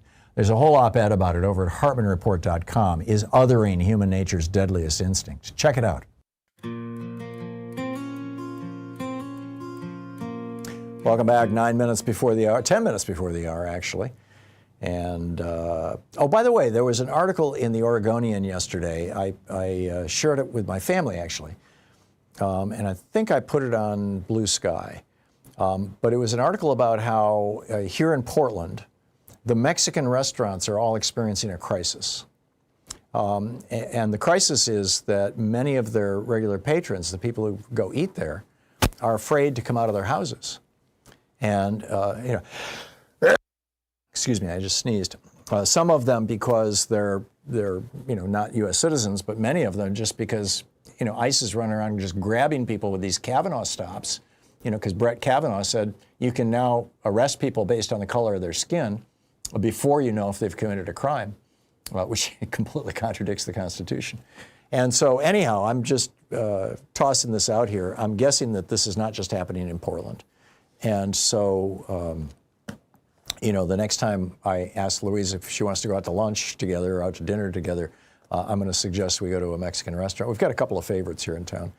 And I would suggest you do the same. And when you do go in, ask them if they're experiencing a difficult time because of what ICE is doing. Or maybe not. I don't know. Maybe if you bring this up, you're going to start making them paranoid. But and leave a good tip. So anyway, John in Milwaukee. Hey, John, thanks for listening to Civic Media there. What's up? Well, I have an idea that I'd like to put to you, and I'd be interested in your thoughts. Mm-hmm. Back in mid-October, we learned from Jimmy Kimmel that we can succeed, and we succeeded by the people's power of money. They canceled subscriptions, and soon Jimmy was back on the thing. Yep. My thought on this is to use that as a roadmap, but a little bit in reverse. I believe we've got to set up a legal defense fund. And I look at it, the people that voted for Kamala Harris in the last election were 75 million. If we gave $20, that's 1.5 billion. Trump doesn't care if he wins or loses. He wants to inflict pain, financial pain. Mm-hmm. And if we, irregardless of a Republican or a Democrat, if he takes his enemy list and indicts people, we the people stand up for the cost of defending. Yeah. And so it takes it out of a political sense and takes it into the rule of law. Yeah. I personally feel the best person to head that up would be Hillary Clinton. And my thought is, I can't imagine how she felt with James Comey costing her the presidency, but for her to come out and defend him through leadership says that we are not looking at this politically. We're looking at it that we do not want these people charged. Right. We believe in the Constitution. I'd be so interested in your thoughts. Well, I agree with your analysis. And I think the Kimmel thing was a big lesson for a lot of Americans. The challenge that we face is that, people are constantly calling into the program saying, why don't we do a general strike and stuff like that? And that works in France, where you've got 75% union density, or in a lot of these European countries where you've got between 65 and 90% of everybody's in a union, and the unions all collaborate. And so when the unions declare a general strike, it just shuts the damn country down, brings it to its knees. There's nothing like that in America. And so you've got to have a focal point. There's got to be a focus, a place where everybody's energy is focused. With Jimmy Kimmel, it's fairly easy because Disney, owned the network, and Disney owns ABC, and Disney also has Disney World, and Disney also had Paramount, and basically it was this whole like empire that was easy to identify and punish. Smaller case of that with people who canceled their subscriptions to the Washington Post when Jeff Bezos intervened and refused to let them endorse Kamala Harris. But I don't see a clear focus right now, and that's the thing that concerns me. I suspect, though, that as time goes on, one will emerge, that some brutal tactic by ICE, that there will be the equivalent of a George Floyd incident kind of thing happening. Somebody's going to die or somebody's going to be hurt badly, and there's going to be video of it, and it's going to, because there's too much violence already. And so I'm with you, John. We just need to be ready, because I don't think the moment is here yet, but I do think it's coming. John, I got to move along. Thanks for the call. Clay in Vicksburg, Mississippi. Hey, Clay, what's up? Well, I've got a scenario, an either-or scenario I wanted to run by you, and that's regarding, and it relates to what a previous caller mentioned about so the point is, do we want people to understand how bad Republicans can screw up our country by letting them continue to do it so that they get rid of them in the voting booth? Or do we want to try to convince some Republicans to stop Trump? I think we do both, Clay. I absolutely understand your question, and the Republicans are screwing things up badly. I mean, this government shutdown, the gutting the food stamps, the whack of what's happening with our insurance rates and all that kind of stuff. And there's more to come. It's going to get a lot worse. I mean, it's going to get a hell of a lot worse after next year when the real cuts to Medicaid kick in. But at the same time, we need to resist it as much as we can. Clay, great question. Thank you so much for the call. And thank you for being with us today. We'll be back tomorrow, same time, same place. In the meantime, don't forget, democracy is not a spectator sport. It requires all of us. That includes you. So get out there, get active, tag. You're it. Have a great afternoon. Be good to yourself and the folks around you. Stay safe, and I'll catch up with you tomorrow.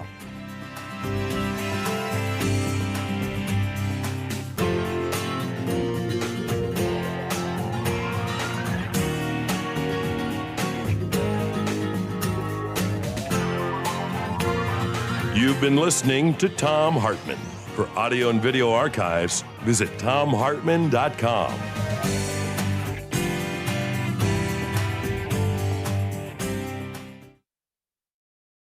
In addition to bringing you the Thom Hartmann program here on Free Speech TV and Video Media Online, we also have a whole set of ways you can interact with us and tools you can use to spread the word about the importance of democracy and the threats to it in our republic. First, there's your daily homework. Sue Nethercutt puts together a daily email newsletter that has a link to every story I discuss on the air, so you can find my sources and you can share them with your friends. It's free, and you can sign up at thomhartmann.com. Second, I publish my daily take every day over at the hartmannreport.com website. That's also free if you want the daily 5 days a week rant in your inbox. No ads either. Third, we have the podcasts. There's the free 1-hour version of our daily show that's advertising supported. You can find that wherever you get your podcasts normally. And then there's also the podcast of the entire 3-hour show with no advertisements, and that's available by subscription over at thomhartmann.com. So check them all out at thomhartmann.com and hartmannreport.com.